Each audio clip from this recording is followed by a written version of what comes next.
The hive cities of the 41st millennium stand as testament to humanity's relentless drive to survive and multiply, even in the face of hostile environments that would render entire worlds uninhabitable.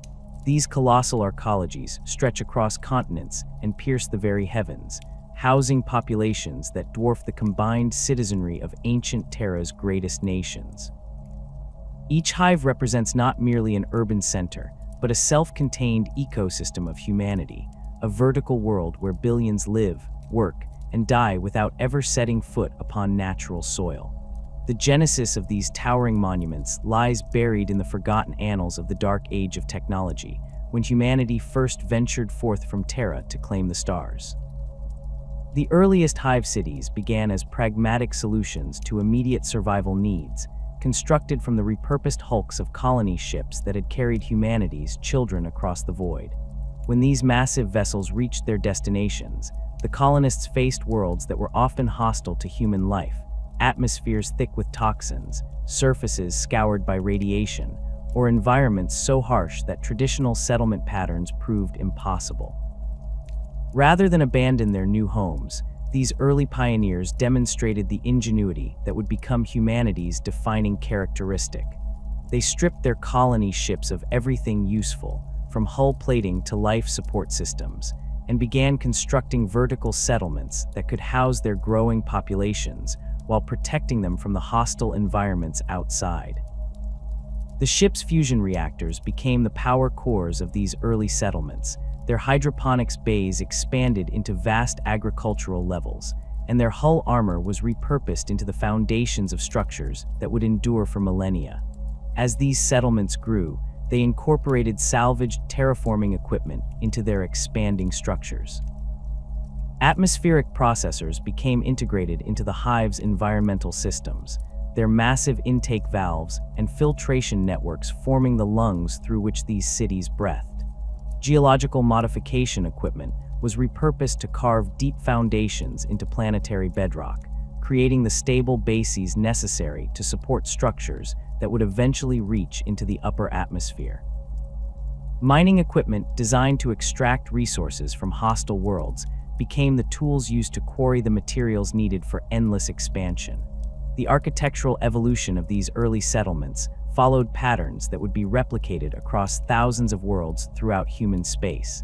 As populations grew and resources became available, the vertical expansion began in earnest. Each new level built upon the last, creating a stratified society that reflected both practical necessities and emerging social hierarchies. The most critical systems, power generation, water recycling, and primary life support, were buried deep within the hive's core, protected by layers of rockcrete and adamantium plating that could withstand orbital bombardment. The structural composition of a mature hive city represents the pinnacle of imperial engineering, combining ancient technologies with materials that can withstand the immense stresses of supporting billions of tons of construction, reaching heights that challenge the very limits of planetary gravity. The foundation systems extend deep into planetary bedrock, often reaching depths of several kilometers below the surface. These foundations consist of massive rockcrete pylons, each one reinforced with adamantium threading and connected by a network of support struts that distribute the hive's enormous weight across vast areas of the planet's crust. Rockcrete itself represents one of humanity's most enduring construction materials, a composite substance that combines traditional concrete with synthetic polymers and metallic additives that give it strength comparable to natural stone while maintaining the workability of poured concrete. The formula for rockcrete varies from world to world, incorporating local materials and adapting to planetary conditions, but the basic principles remain constant across the Imperium. On worlds with high gravity, additional metallic content increases the material's compressive strength, while on planets with corrosive atmospheres, chemical inhibitors prevent degradation over time. The adamantium framework that forms the skeleton of every hive city represents technology that dates back to the Dark Age of technology, when humanity first discovered methods for creating materials of nearly indestructible strength. Adamantium beams and support columns form the primary load-bearing structure of each hive level, their crystalline molecular structure capable of supporting weights that would crush conventional steel. The process of creating adamantium requires specialized facilities and enormous amounts of energy, making it one of the most valuable construction materials in the Imperium, reserved for the most critical structural elements. Standard template construct building patterns provide the blueprints that govern hive construction throughout the Imperium, ensuring that despite local variations in materials and conditions, the basic structural principles remain sound. These SDC patterns encode millennia of engineering knowledge, from the optimal spacing of support columns to the most efficient layouts for residential blocks. The patterns include specifications for everything from the thickness of blast doors to the diameter of ventilation shafts, creating a standardized approach to construction that has proven its worth across countless worlds and situations. The integration of SDC patterns into hive construction goes beyond mere structural elements to encompass entire systems and subsystems. Power distribution networks follow SDC specifications that ensure redundancy and maintainability, with backup systems and alternative routing built into every level. Water recycling and waste processing systems adhere to patterns that maximize efficiency while minimizing the risk of catastrophic failure. Even the layout of residential areas follows SDC guidelines that balance population density with the need for emergency evacuation routes and fire suppression systems. The vertical stratification that defines hive society emerges naturally from the physical constraints and opportunities presented by these massive structures. At the apex of each hive, the noble spires pierce the upper atmosphere, their crystalline domes and adamantium towers reaching heights where the air grows thin and the stars become visible even during daylight hours. These spires house the planetary nobility, the wealthy merchant houses, and the upper echelons of the Adeptus Administratum, their elevated position both literally and figuratively placing them above the teeming masses below. The noble spires themselves represent architectural marvels that combine defensive necessity with ostentatious display. Their walls incorporate void shields and defensive turrets capable of repelling aerial assault, while their interiors feature vast halls decorated with priceless artifacts and artworks gathered from across the galaxy. The air at these heights requires artificial pressurization and filtration, creating sealed environments where the wealthy can live in climate-controlled comfort, while the rest of the hive swelters in recycled atmosphere, thick with industrial pollutants. Between the noble spires and the depths of the underhive stretch hundreds of levels of hab blocks, manufactorums, and commercial districts that house the bulk of the hive's population. These middle levels represent the economic heart of the Hive City, where billions of workers toil in factories producing everything from basic foodstuffs to sophisticated technological components.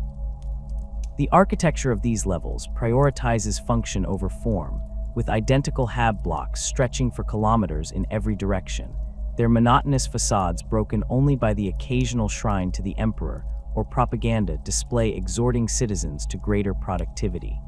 The environmental conditions within these middle levels vary dramatically based on their proximity to industrial facilities and their position within the hive's atmospheric circulation systems.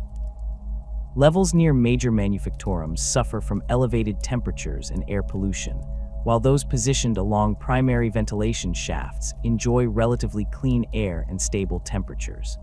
The competition for habitation rights in the more desirable areas drives a complex economy of bribes, favors, and bureaucratic maneuvering that consumes enormous amounts of time and resources. As one descends deeper into the hive, the quality of construction and living conditions deteriorates markedly. The lower levels, built upon the foundations of earlier settlements and often incorporating salvaged materials from decommissioned facilities, house the hive's working poor and those who have fallen from grace in the upper levels. These areas suffer from inadequate lighting, poor ventilation, and aging infrastructure that receives minimal maintenance attention from the hive's engineering crews.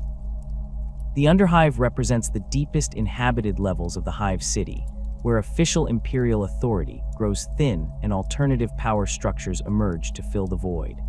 These depths exist below the reach of the hive's primary life support systems, their inhabitants surviving on recycled air that has already passed through dozens of levels above and water that has been processed and reprocessed until it barely meets the minimum standards for human consumption.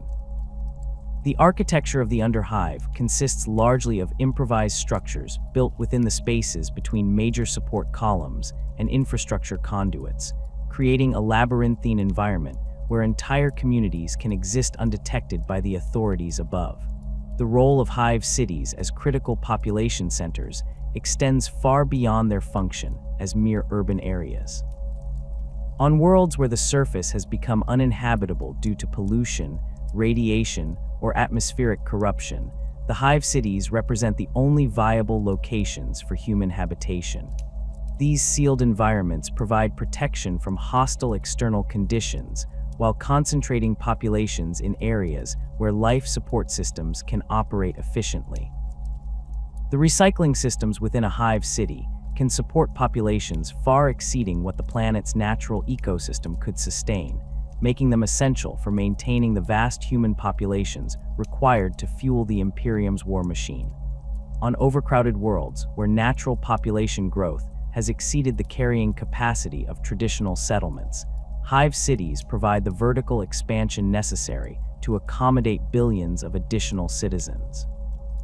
The efficiency of vertical construction allows for population densities that would be impossible to achieve with horizontal expansion, while the integrated nature of hive systems reduces the infrastructure requirements compared to sprawling urban areas. A single hive city can house populations equivalent to entire planetary systems, making them crucial for maintaining the demographic reserves that the Imperium requires for its endless wars. The industrial capacity concentrated within hive cities makes them indispensable to the Imperial war effort. The manufactorums that occupy entire levels of these structures can produce everything from basic ammunition to sophisticated vehicles and equipment, their production lines operating continuously to meet the demands of the Astra Militarum and other Imperial forces. The concentration of both population and industrial capacity within hive cities creates synergies that allow for specialization and efficiency impossible to achieve in smaller settlements, making them essential components of the Imperial economy. The highest reaches of every hive city belong to bloodlines whose origins stretch back through millennia of recorded history, their genealogies preserved in vast archives that document marriages, alliances, and betrayals spanning dozens of generations. These noble houses trace their lineages to the earliest colonial governors, military commanders, and merchant princes who established dominion over their worlds during humanity's great expansion across the galaxy.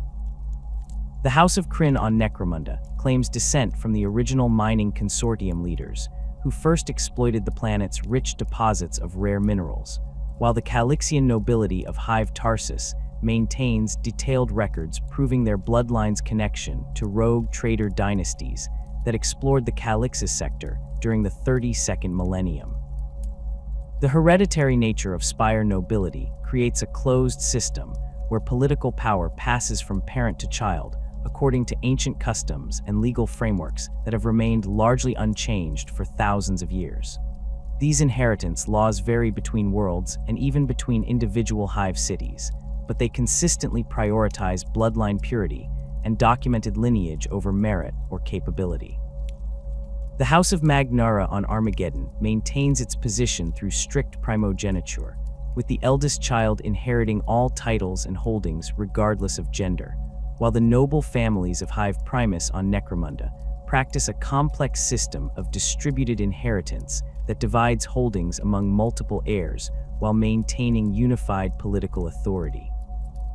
Marriage alliances between noble houses function as the primary mechanism for consolidating power, acquiring resources, and establishing political stability within the confined ecosystem of Spire society. These unions rarely involve romantic considerations, instead representing carefully calculated exchanges of wealth, territory, and influence designed to strengthen both participating families. The betrothal of Lady Helmore to Lord Catalyst in the 40th millennium united two of Necromunda's most powerful houses, combining the Helmore family's control over the planetary governorship with the Catalyst monopoly on atmospheric processing systems that keep the upper spire habitable. The negotiation process for noble marriages involves detailed contracts that specify not only the exchange of dowries and territorial rights, but also the political obligations each house assumes toward the other. These marriage treaties often include provisions for mutual defense agreements, trade monopolies, and shared voting rights in planetary councils, creating webs of interdependence that can persist for centuries after the original couple has died.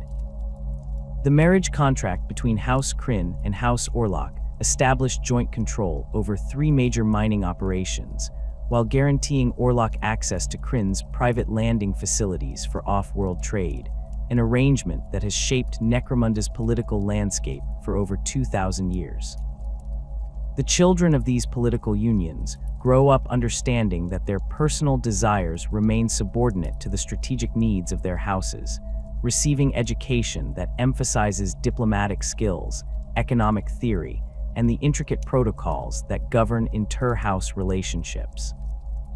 Young nobles learn to read the subtle signs of political favor and disfavor, to navigate the complex etiquette that surrounds formal gatherings, and to identify opportunities for advancing their family's interests through careful manipulation of social situations. The education provided to spire nobility includes instruction in multiple languages, both to facilitate communication with off-world trading partners and to enable the use of coded conversations that can conceal sensitive information from potential rivals. When diplomatic marriages and trade agreements fail to resolve conflicts between noble houses, the competition for resources and influence escalates into more direct forms of warfare conducted through methods that maintain plausible deniability while achieving decisive results. Assassination represents the most elegant solution to political problems, eliminating rivals without the messy complications of open warfare that might attract unwanted attention from imperial authorities. The death of Lord Vasek of House Goliath appeared to result from a mechanical failure in his personal transport, but careful investigation revealed subtle modifications to the vehicle's guidance systems that could only have been accomplished by someone with intimate knowledge of its security protocols. Professional assassins operating within Spire society maintain elaborate cover identities as servants, entertainers, or minor functionaries, allowing them to move freely through noble households while gathering intelligence and positioning themselves for optimal strikes. These killers often spend years establishing their credentials and building trust within their target's organization, demonstrating patience and planning that distinguishes them from crude murderers operating in the underhive. The assassin who eliminated Lady Cawdor spent 3 years working as a food taster in her household, gradually building a reputation for loyalty and discretion that eventually earned her access to the lady's private chambers during vulnerable moments. Economic warfare provides an alternative to assassination that can achieve similar results while appearing to represent natural market forces rather than deliberate sabotage. Noble houses control vast networks of manufacturing facilities, trading relationships, and financial institutions that can be weaponized against rivals through coordinated market manipulation, strategic bankruptcies, and the selective application of economic pressure. House Delac's victory over the minor house, Raven, involved a carefully orchestrated campaign that destroyed Raven's credit rating, triggered defaults on their major contracts, and ultimately forced them to sell their holdings at ruinous prices to avoid complete financial collapse. The information networks that enable these economic attacks require sophisticated intelligence gathering operations that penetrate rival organizations at multiple levels, from corrupted accountants who provide financial data to compromised security personnel who reveal the timing of important meetings and transactions. The noble houses maintain private intelligence services that rival the capabilities of imperial agencies, employing code breakers, surveillance specialists, and infiltration experts who can access supposedly secure communications and gather the detailed information necessary for successful economic warfare. House de Lac's reputation for information brokerage stems from their investment in quantum encrypted communication networks and psychically shielded data storage facilities that protect their intelligence assets from both rival houses and imperial investigation. The physical environment within the noble spires reflects the enormous wealth and technological sophistication available to the planetary elite, creating living spaces that exist in stark contrast to the harsh conditions endured by the billions of citizens dwelling in the levels below. Climate control systems maintain perfect atmospheric conditions throughout the spire levels, regulating temperature, humidity, and air pressure to provide optimal comfort regardless of external weather patterns or seasonal variations. These environmental systems incorporate advanced filtration technology that removes all traces of industrial pollution from the air, creating atmospheres so pure that visitors from lower levels often experience discomfort from the unfamiliar cleanliness.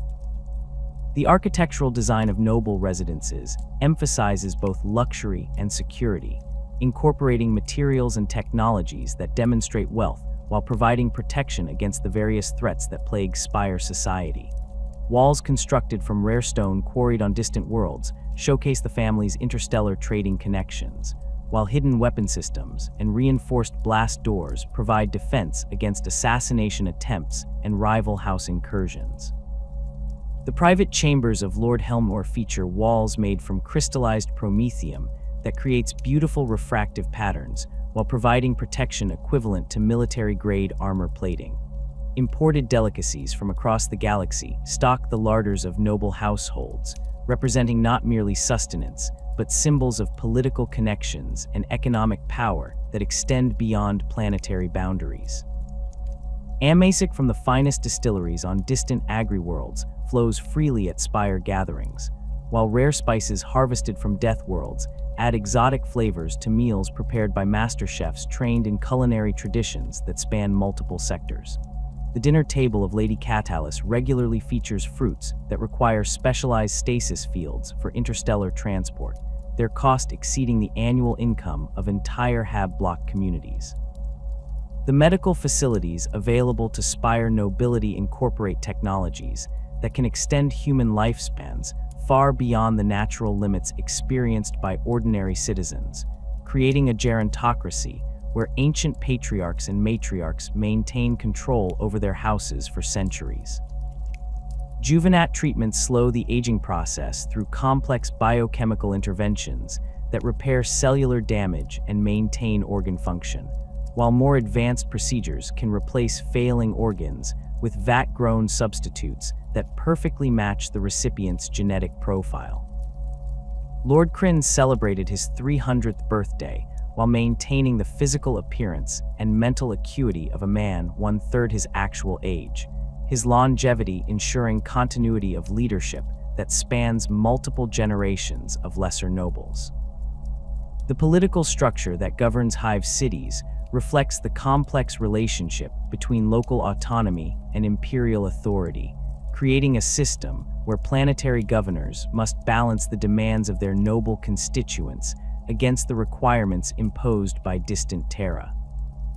The planetary governor typically emerges from the most powerful noble house, or represents a compromise candidate acceptable to multiple competing factions, their authority dependent on maintaining the delicate coalition of interests that keeps the Hive functioning. Governor Gerontius of Necromunda owes his position to a carefully negotiated agreement between 6 major houses that granted him executive authority in exchange for specific concessions regarding trade rights and territorial control. The governor's court functions as the primary interface between local political structures and imperial bureaucracy, hosting representatives from various Adeptus organizations while managing the competing demands of noble houses, merchant guilds, and military commanders.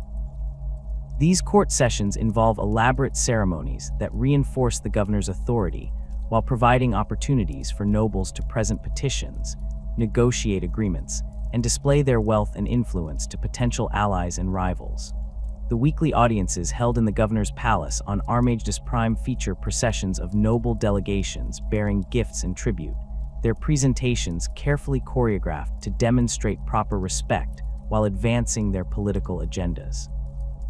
Adeptus Administratum representatives embedded within the governor's administration ensure that imperial interests receive proper consideration in local decision-making processes, their presence serving as a constant reminder that planetary autonomy exists only within limits defined by distant terra. These imperial functionaries monitor tax collection, military recruitment, and resource allocation to verify compliance with imperial mandates, while their reports to sector headquarters can trigger investigations or interventions that threaten local political arrangements. The Administratum Sector Chief on Valhalla maintains a staff of several hundred clerks and auditors who review every major decision made by the planetary government, their approval required for any policy that might affect imperial tithe obligations or military recruitment quotas. The balance between local autonomy and imperial compliance requires constant negotiation and adjustment as circumstances change and new demands emerge from higher authorities. Planetary governors must demonstrate their loyalty to the emperor while protecting the interests of their noble supporters, often requiring creative interpretations of imperial directives that satisfy both constituencies without triggering punitive interventions. The successful governance of Mordian achieved this balance by exceeding imperial tithe requirements through increased industrial efficiency, allowing the planetary government to maintain generous subsidies for noble houses while earning commendations from sector command for their exemplary compliance with imperial mandates. Noble houses bear primary responsibility for maintaining the complex infrastructure systems that keep Hive cities operational, their financial contributions funding everything from atmospheric processors to waste recycling facilities that support billions of citizens. These infrastructure investments represent both civic obligations and strategic assets that provide leverage in political negotiations, as houses that control critical systems can threaten service disruptions to achieve their policy objectives. House Orlok's monopoly over power distribution networks in Hive Primus gives them veto power over any political decision that threatens their interests, since their withdrawal of cooperation could plunge entire levels into darkness and chaos. The funding of Astra Militarum regiments represents one of the most significant financial obligations imposed on noble houses, requiring enormous expenditures for equipment, training, and transportation that constrain even the wealthiest families. These military contributions often involve multi-generational commitments that bind noble houses to ongoing support for regiments raised from their territories, creating long-term financial obligations that influence political decision-making for decades. House Cadian maintained financial responsibility for the 47th Shock Troops throughout their century-long deployment in the Sabbat World's Crusade. Their ongoing support, including replacement equipment, medical supplies, and death benefits for fallen soldiers that totaled billions of thrones over the campaign's duration. The tithe obligations that flow from Hive worlds to the broader Imperium require careful coordination between noble houses to ensure that planetary contributions meet imperial requirements while preserving sufficient resources for local needs and continued economic growth. These tithe calculations involve complex negotiations between competing interests, as each house seeks to minimize their individual contributions while maintaining their share of political influence and economic benefits. The annual tithe assessment for Necromunda requires coordination between all major houses to determine optimal combinations of manufactured goods, raw materials, and military personnel that satisfy imperial demands while preserving the industrial capacity necessary for continued prosperity. The transition from the rarefied atmosphere of the noble spires to the teeming middle levels reveals the true scale of human habitation within Hive cities, where standardized hab blocks stretch across kilometers of each level in monotonous repetition. These residential structures house the vast majority of the hive's population, their identical facades creating geometric patterns that extend beyond the horizon in every direction. Each hab block follows standard template construct specifications that prioritize maximum occupancy over individual comfort, resulting in structures that can accommodate thousands of residents within their reinforced rockcrete walls. The basic hab block design consists of a central structural core containing elevators, stairwells, and primary utility conduits, surrounded by layers of residential units arranged in precise geometric patterns.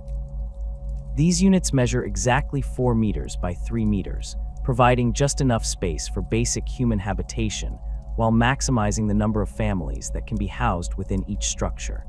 The walls between units utilize sound-dampening materials that reduce but do not eliminate noise transmission, creating an environment where the sounds of neighboring families become part of the constant background din that characterizes middle hive life. Individual hab units accommodate entire families within their cramped confines, with sleeping arrangements that often involve multiple shifts as family members rotate access to the single bed that dominates each unit's floor space. Children sleep in shifts according to their work schedules, with those assigned to morning manufactorum duties occupying the bed during evening hours, while their siblings who work night shifts claim sleeping time during the day.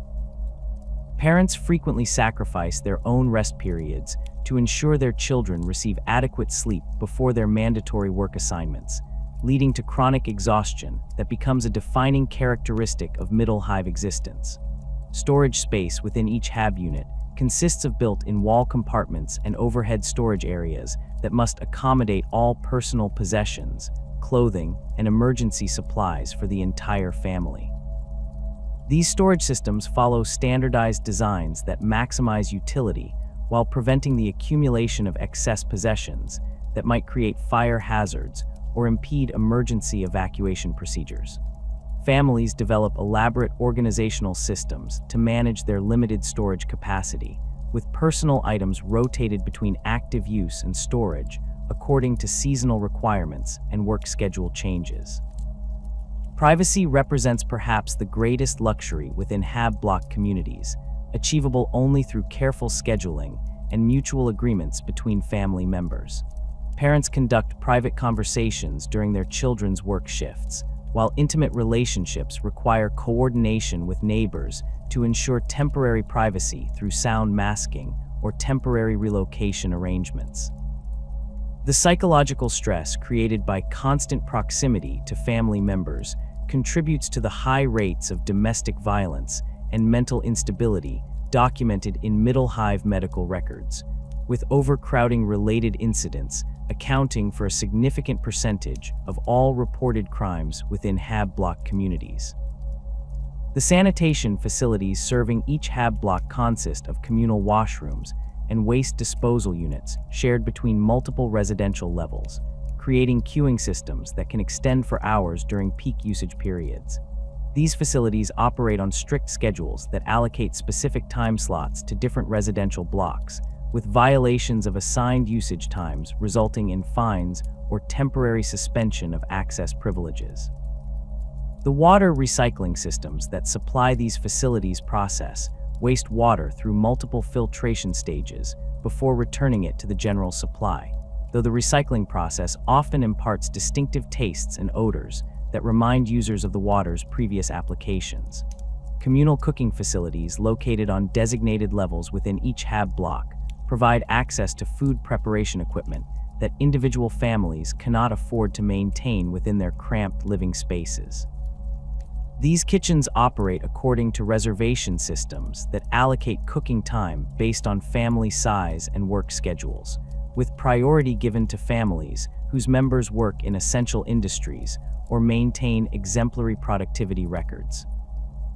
The shared nature of these facilities requires careful coordination to prevent conflicts over cooking times and equipment usage, leading to the development of informal social hierarchies that govern access to the most desirable preparation areas and cooking implements. The rigid work schedules that govern middle hive life begin before dawn with shift assignments broadcast through the hab block communication systems, their mechanical voices cutting through the ambient noise to announce the day's labor requirements. These announcements specify not only individual work assignments, but also production quotas, safety warnings, and motivational messages designed to maintain worker morale and productivity. The standardized nature of these broadcasts creates a rhythmic pattern that structures daily life within the HAB blocks, with families organizing their activities around the predictable schedule of work announcements and shift changes. Manufactorum assignments represent the primary employment for the majority of Middle Hive residents, with vast production facilities operating continuously to meet the demands of imperial industry and military requirements. These factories occupy entire levels within the hive structure, their assembly lines and processing equipment requiring constant human supervision and maintenance despite extensive automation.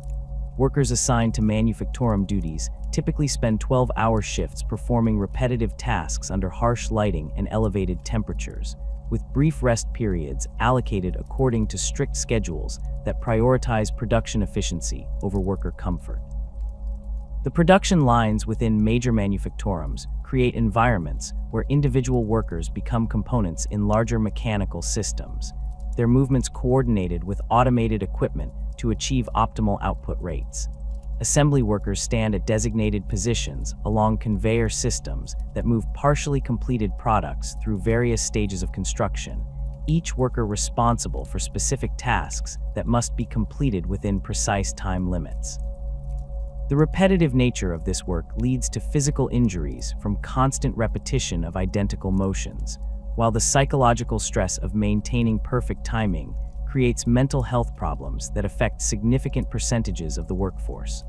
Quality control positions within manufactorums offer slightly better working conditions, but require higher levels of education and training that limit access to these roles. Quality inspectors examine finished products for defects and compliance with imperial standards, their decisions determining whether entire production runs meet acceptable specifications or require costly reprocessing. These positions involve less physical strain than assembly line work, but create psychological pressure from the responsibility of maintaining production quality, with mistakes potentially resulting in demotion to lower-level positions or transfer to less desirable work assignments. Processing plants that handle raw materials and waste products create some of the most hazardous working environments within the Middle Hive, exposing workers to chemical vapors, extreme temperatures, and mechanical hazards that result in higher injury rates than other industrial assignments. These facilities process everything from recycled metals to organic waste, their operations essential for maintaining the closed-loop systems that allow hive cities to sustain their massive populations. Workers in processing plants receive hazard pay supplements that provide modest improvements to their living conditions, though the health risks associated with these positions often negate the financial benefits through increased medical expenses and reduced lifespans. Administrative offices scattered throughout the middle levels provide employment for workers with literacy skills and basic mathematical competency, their duties involving the endless paperwork required to maintain imperial bureaucracy. These positions offer better working conditions than industrial assignments, but require longer training periods and often involve unpaid apprenticeships that limit access to families without sufficient resources to support non-productive members. Administrative workers process requisition forms, maintain production records, and generate the reports that flow upward through the imperial bureaucracy, their accuracy essential for maintaining the complex logistics that keep the hive functioning. The hierarchical structure within administrative offices creates opportunities for advancement that rarely exist in industrial positions, with senior clerks and supervisors earning salaries that allow for improved living conditions and access to better HAB units. These advancement opportunities drive intense competition among administrative workers, leading to political maneuvering and alliance building that mirrors the activities of the noble houses on a smaller scale. Successful administrative workers often develop patron-client relationships with higher-ranking officials, trading loyalty and information for protection and career advancement opportunities. Night shift assignments in both industrial and administrative facilities operate under different conditions than day shifts, with reduced supervision and altered work rhythms that create distinct subcultures within middle hive society. Night workers often develop stronger solidarity bonds due to their shared experience of working, while the majority of the hive population sleeps, leading to informal networks that provide mutual support and protection. The reduced visibility of night shift activities also creates opportunities for black market trading and other illicit activities that supplement official wages with additional income sources. Medical care within the middle hive operates through a network of Medicae stations staffed by trained personnel who provide basic treatment for injuries and illnesses that affect the working population. These facilities focus on maintaining worker productivity rather than comprehensive health care, with treatment priorities determined by the patient's importance to essential industries and their likelihood of returning to productive work. Medicae stations maintain stocks of basic medications and surgical supplies sufficient to handle routine injuries and common illnesses, though more serious conditions often require transfer to higher-level medical facilities that may be inaccessible to ordinary workers. The triage systems employed at Medicae stations reflect the harsh realities of resource allocation within hive society, with treatment decisions based on utilitarian calculations that prioritize the greatest benefit to overall hive productivity. Workers injured in industrial accidents receive immediate attention if their injuries can be quickly repaired, while those suffering from chronic conditions or degenerative diseases may find themselves relegated to palliative care that manages symptoms without addressing underlying problems. These medical decisions create ethical dilemmas for healthcare workers who must balance their professional obligations against the resource constraints imposed by hive authorities.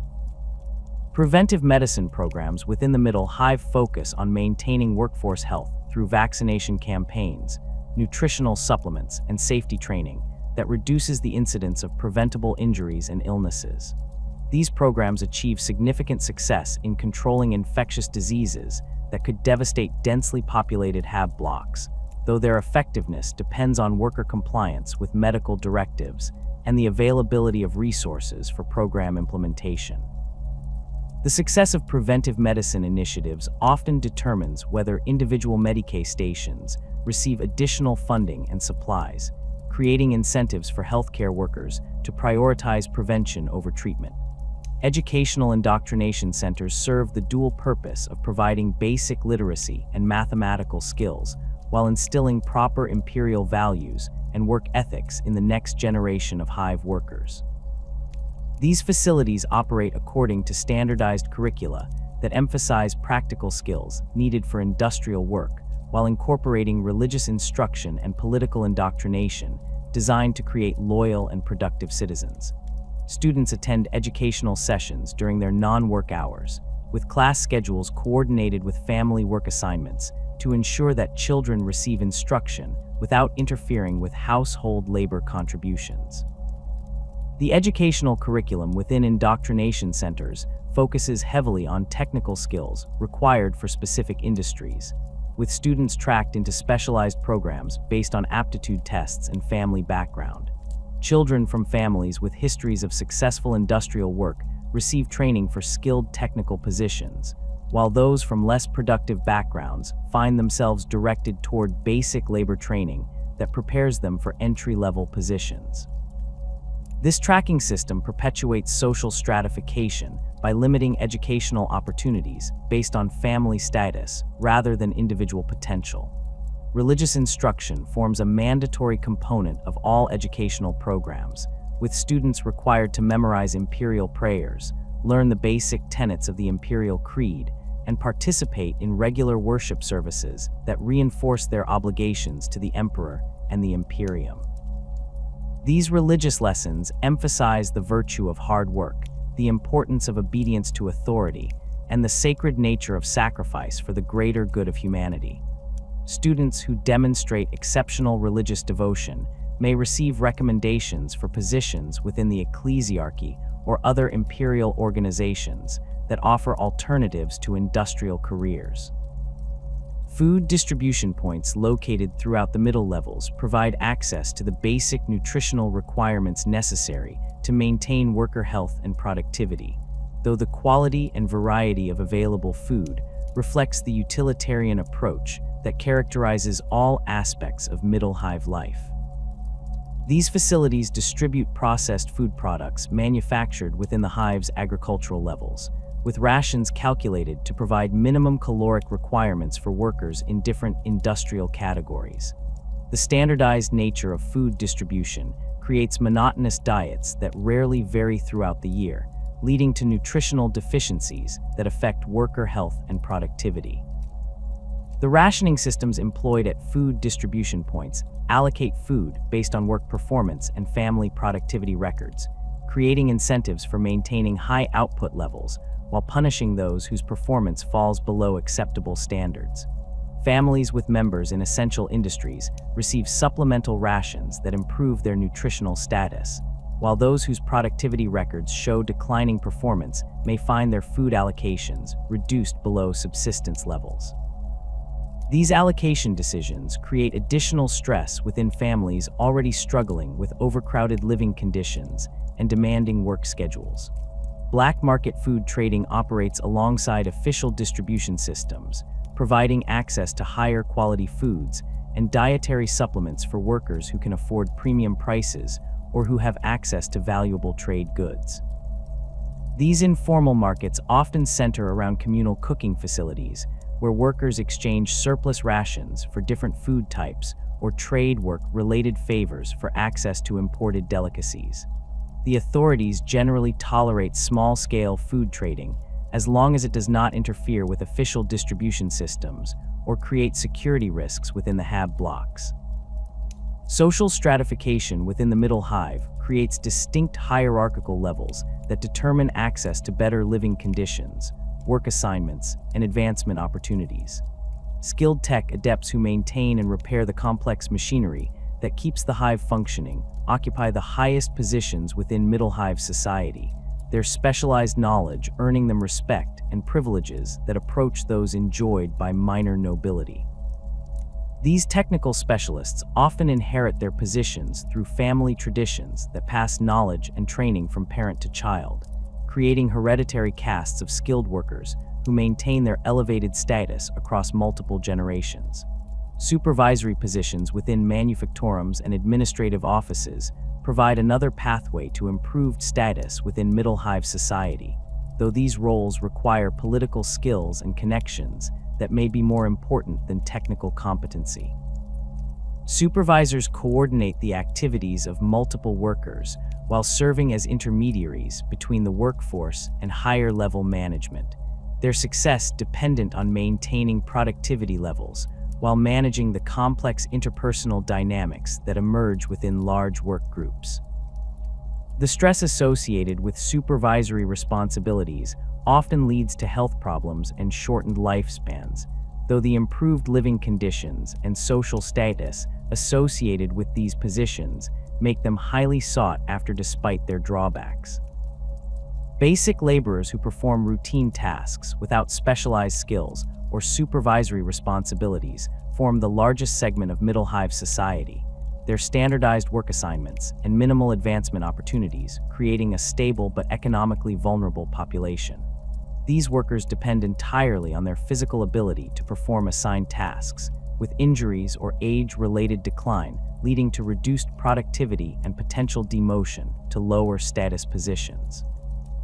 The competition for basic labor positions intensifies during economic downturns when reduced industrial production eliminates jobs and forces workers to accept increasingly unfavorable terms of employment. The constant threat of demotion to the underhive creates pervasive anxiety throughout middle hive society, as workers understand that declining productivity, disciplinary problems, or simple economic necessity could result in their expulsion from legitimate employment and housing.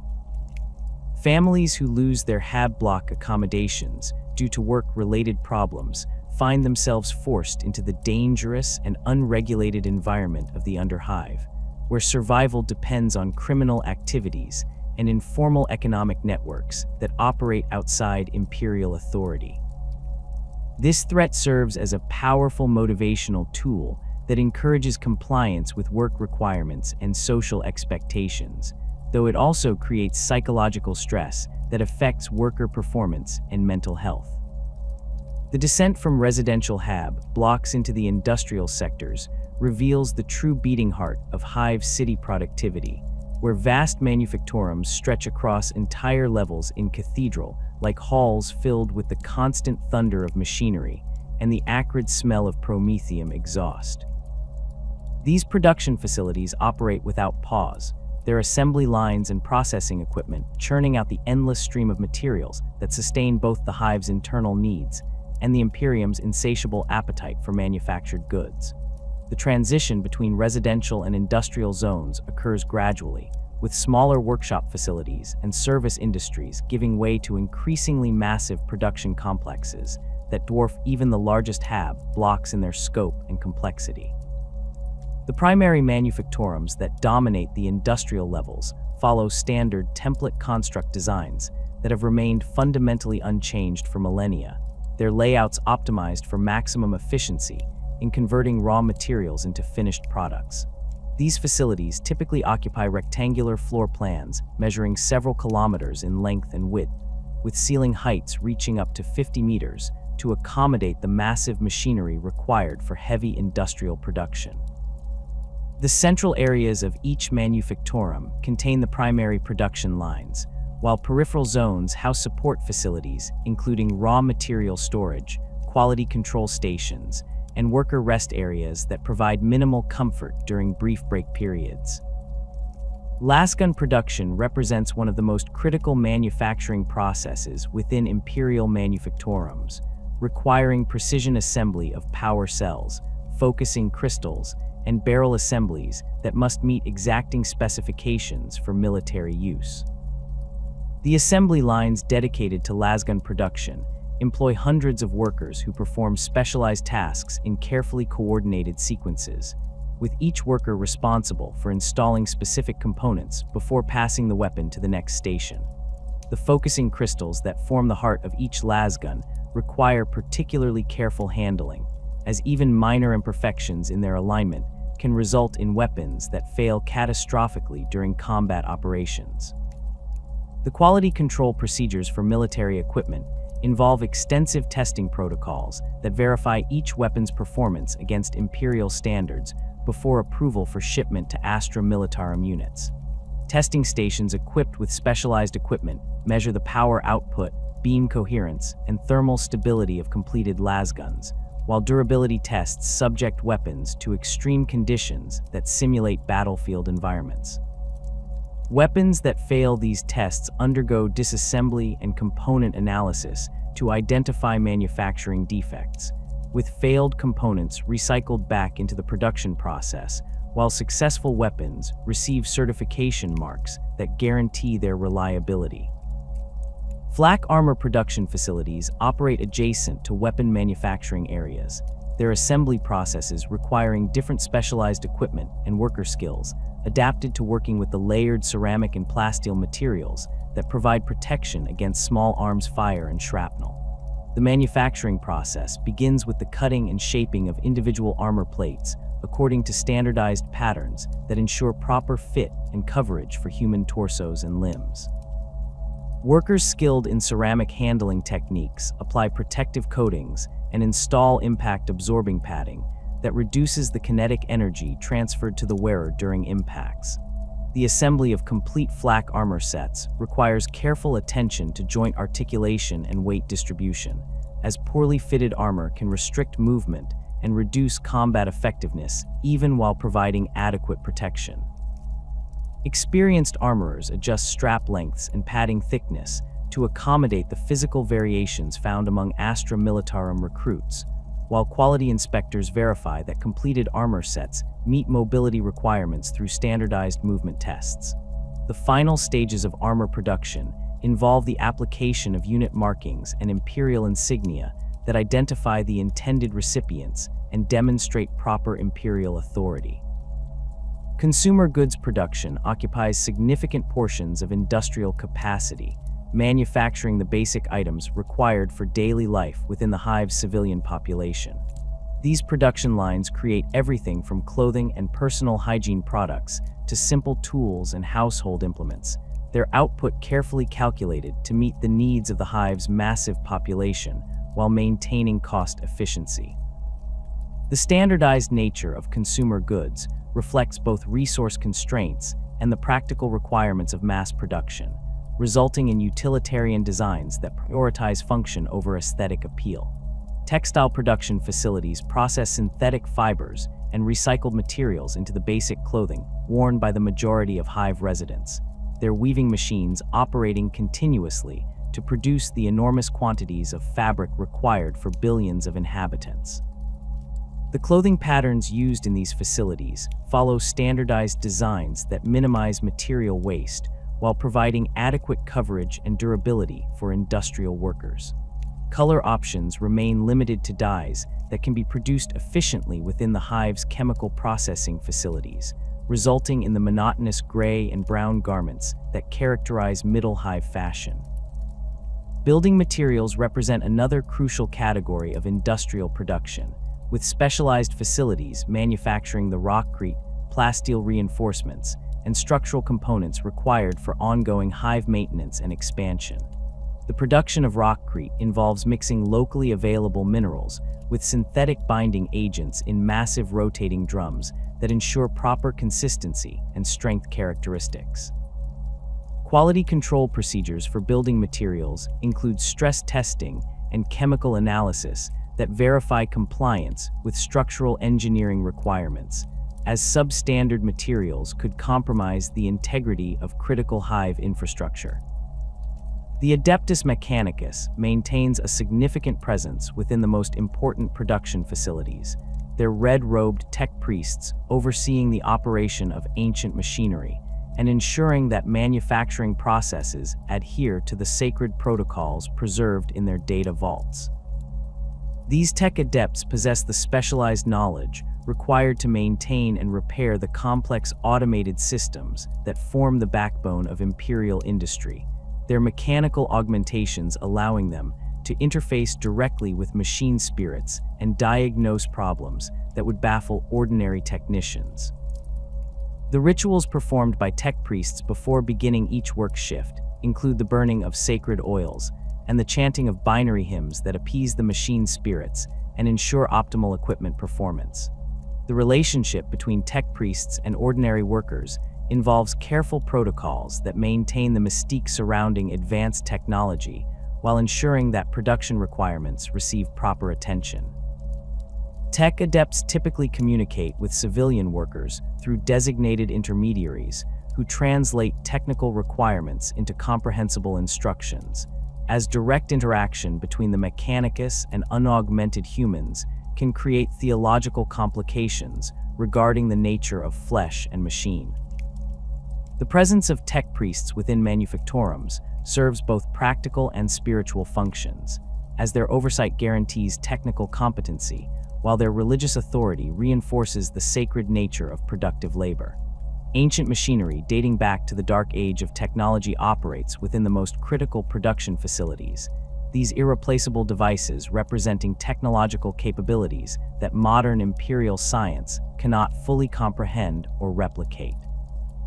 The standard template constructs that govern the operation of this equipment provide detailed instructions for maintenance and operation, though the underlying principles behind their function remain mysterious even to senior tech priests. The loss of any piece of ancient machinery represents a catastrophic reduction in production capability that cannot be replaced through contemporary manufacturing techniques. The maintenance protocols for ancient equipment involve elaborate rituals that combine practical mechanical procedures with religious observances designed to maintain harmony between human operators and machine spirits. Tech priests perform daily inspections that include the application of sacred unguents to moving parts, the replacement of worn components with blessed substitutes, and the recitation of maintenance prayers that have been passed down through generations of technical adepts. These procedures require enormous amounts of time and specialized materials, but their importance to maintaining production capability makes them essential components of industrial operations. Quality control systems overseen by the Adeptus Mechanicus employ both technological testing methods and spiritual divination techniques to ensure that manufactured products meet the exacting standards required for Imperial use. Tech priests equipped with specialized scanning devices examine finished goods for dimensional accuracy and material composition, while their augmented senses detect flaws that ordinary human inspectors might miss. The spiritual aspects of quality control involve prayers and ritual purifications that cleanse products of any taint that might compromise their performance in service to the Emperor. The working conditions within industrial sectors expose millions of workers to hazards that range from routine occupational dangers to exotic threats created by advanced manufacturing processes. Chemical exposure represents one of the most pervasive risks, as many production processes involve substances that can cause respiratory damage, skin irritation, or more serious health effects through prolonged contact. The ventilation systems designed to remove toxic vapors from work areas often prove inadequate for the volumes of chemicals used in large-scale manufacturing, resulting in atmospheric contamination that affects entire industrial levels. Heavy machinery accidents occur with disturbing regularity despite safety protocols designed to protect workers from moving equipment and high-energy processes. The massive scale of industrial equipment creates crushing hazards when workers venture too close to automated systems, while the high temperatures generated by metal processing and chemical reactions cause severe burns among personnel who lack adequate protective equipment. The constant noise generated by industrial operations leads to hearing loss among long-term workers, while the vibrations from heavy machinery cause structural damage to nearby HAB blocks and contribute to the deterioration of worker health. Toxic chemical exposure affects workers in processing facilities where raw materials undergo transformation through processes that release dangerous byproducts into the working environment. The solvents used in metal cleaning operations can cause neurological damage through inhalation or skin contact, while the acids employed in chemical processing create respiratory hazards that accumulate over years of exposure. Protective equipment provided to workers often proves inadequate for the actual conditions encountered in production facilities, as cost considerations limit the quality and availability of safety gear that could prevent long-term health problems. The ever-present threat of sabotage by heretical cults creates an atmosphere of suspicion and paranoia within industrial facilities, as production managers struggle to identify potential infiltrators while maintaining the productivity levels demanded by Imperial authorities. Chaos cults seeking to disrupt Imperial production capabilities target critical manufacturing equipment and key personnel, their sabotage efforts designed to create maximum damage with minimal risk of detection.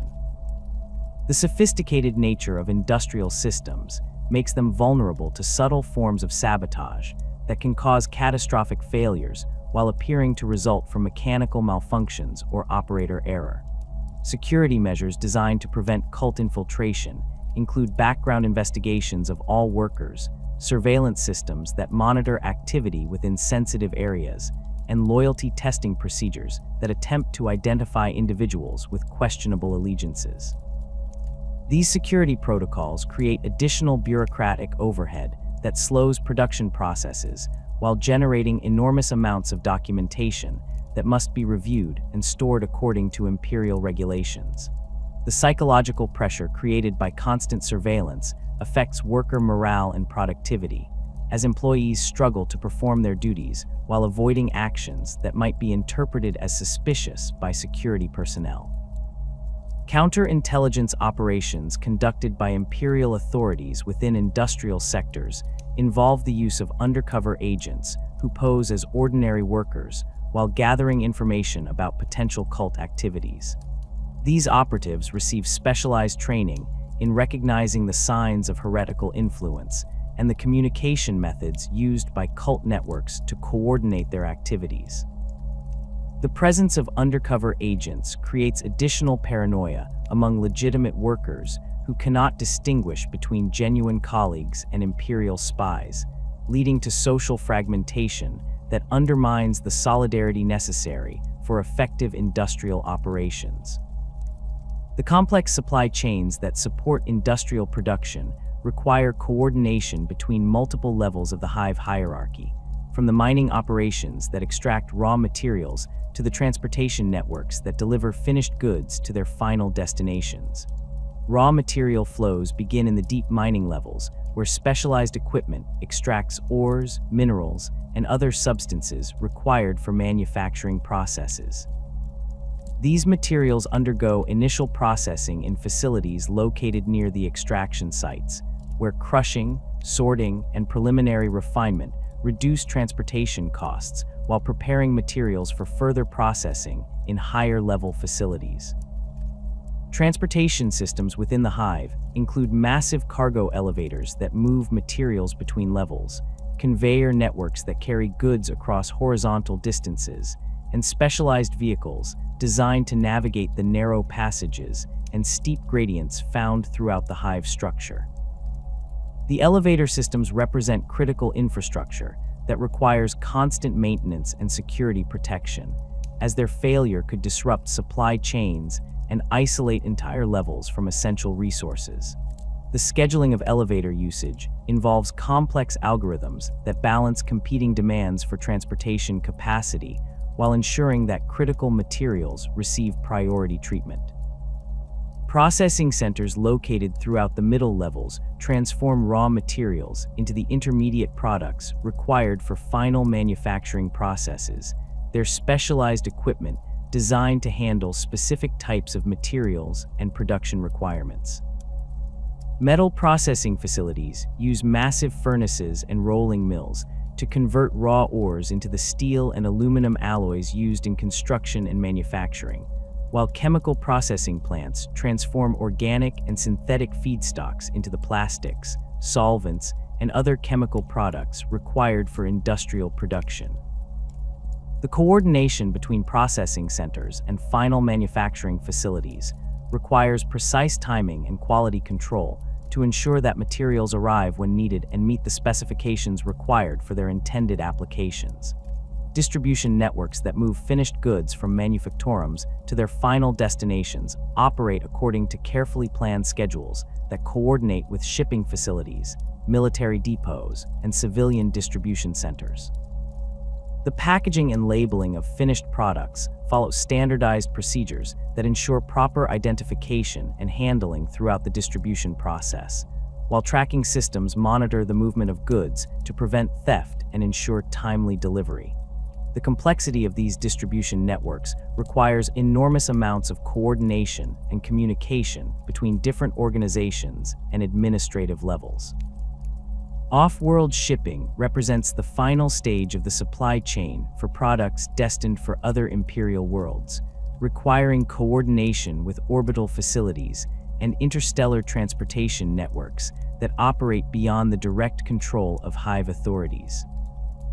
The preparation of goods for interstellar transport involves specialized packaging that protects products from the harsh conditions encountered during warp travel, while documentation requirements ensure compliance with Imperial trade regulations and customs procedures. The scheduling of off-world shipments depends on the availability of transport vessels and the priorities established by sector authorities for different categories of goods. The economic impact of industrial production extends throughout Hive society, creating employment opportunities for millions of workers while generating the tax revenues that fund essential services and infrastructure maintenance.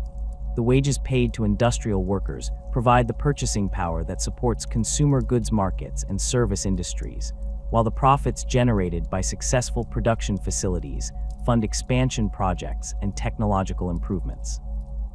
The interdependence between industrial production and other sectors of the Hive economy creates vulnerabilities that can propagate throughout the entire system when production problems or supply chain disruptions occur. Resource allocation decisions made by Hive authorities determine the distribution of raw materials, energy, and labor between competing industrial priorities, with military production typically receiving precedence over civilian goods when resources become scarce. These allocation decisions reflect both imperial mandates and local political considerations, as powerful noble houses and influential organizations lobby for favorable treatment of their preferred industries. The competition for limited resources creates tensions between different industrial sectors and can lead to production bottlenecks that affect the entire hive economy. The maintenance of order within hive cities requires multiple layers of law enforcement, each operating within carefully defined jurisdictions and wielding different levels of authority over the teeming billions who inhabit these vertical worlds. The Adeptus Arbites stands at the apex of this enforcement hierarchy, their black armored judges representing the ultimate authority of imperial law within the confines of each hive. These grim enforcers operate from fortress precincts that rise like adamantium mountains from the middle levels, their brutalist architecture serving both as symbols of imperial justice and as defensive positions capable of withstanding siege warfare from rebellious populations. The fortress precincts themselves represent some of the most heavily fortified structures within any hive city, their walls constructed from layered adamantium and rockcrete that can resist direct artillery bombardment while providing secure bases for Arbites operations. These facilities typically occupy entire city blocks, their perimeters defended by automated weapon systems and force field barriers that activate during emergency situations.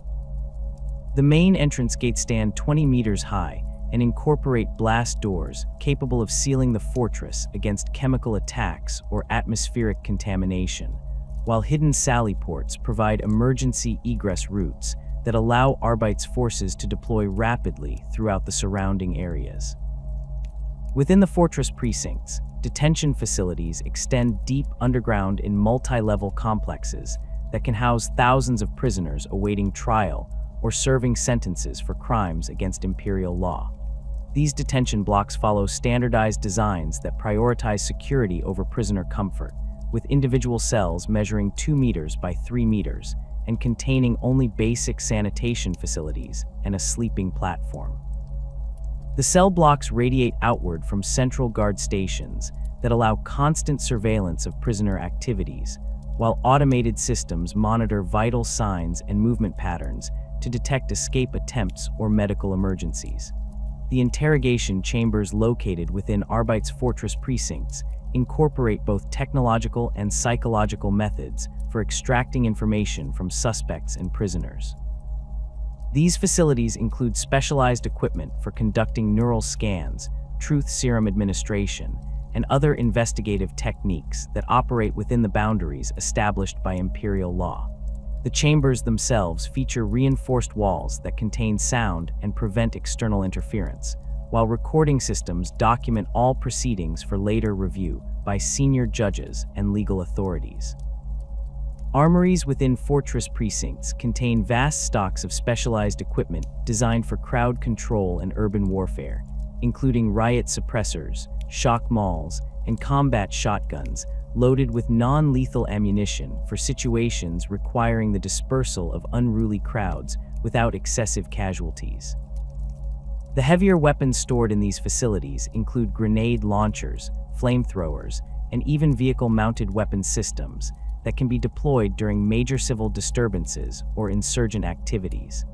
Ammunition stocks include specialized rounds designed for different tactical situations, from rubber bullets for crowd control to armor-piercing shells for use against heavily fortified criminal strongholds. The patrol squads that deploy from fortress precincts operate in heavily armed formations designed to project imperial authority while maintaining the capability to respond to serious threats with overwhelming force. These squads typically consist of 6 to 8 Arbites equipped with carapace armor, combat shotguns, and shock mauls, their black uniforms and distinctive helmet designs immediately recognizable to Hive residents as symbols of imperial justice. The patrol routes followed by these squads cover critical infrastructure points, major transportation hubs, and areas with histories of civil unrest, their presence serving both as deterrent and as rapid response capability for emerging situations. Vehicle support for Arbites operations includes specialized transports designed for urban warfare and crowd control operations within the confined spaces of Hive City levels. Rhino armored personnel carriers modified for law enforcement use feature enhanced communication equipment and non-lethal weapon systems, while their reinforced hulls provide protection against improvised explosive devices and small arms fire commonly encountered during civil disturbances. The repressor tanks employed by Arbites forces mount water cannons and tear gas dispensers alongside traditional weapons, allowing for graduated responses to different levels of civil unrest. The jurisdiction of the Adeptus Arbites extends specifically to crimes that threaten imperial authority or violate the fundamental laws that govern human behavior throughout the Imperium. These crimes include heresy, sedition, rebellion against lawful authority, and violations of imperial trade regulations that could affect the broader economy. Murder, theft, and other common crimes fall under local jurisdiction unless they involve imperial personnel or facilities, creating a complex legal framework that requires careful coordination between different law enforcement agencies. Heresy investigations represent perhaps the most critical function performed by Arbites forces, as the detection and suppression of religious deviation protects Hive populations from the corrupting influence of chaos cults and other dangerous belief systems.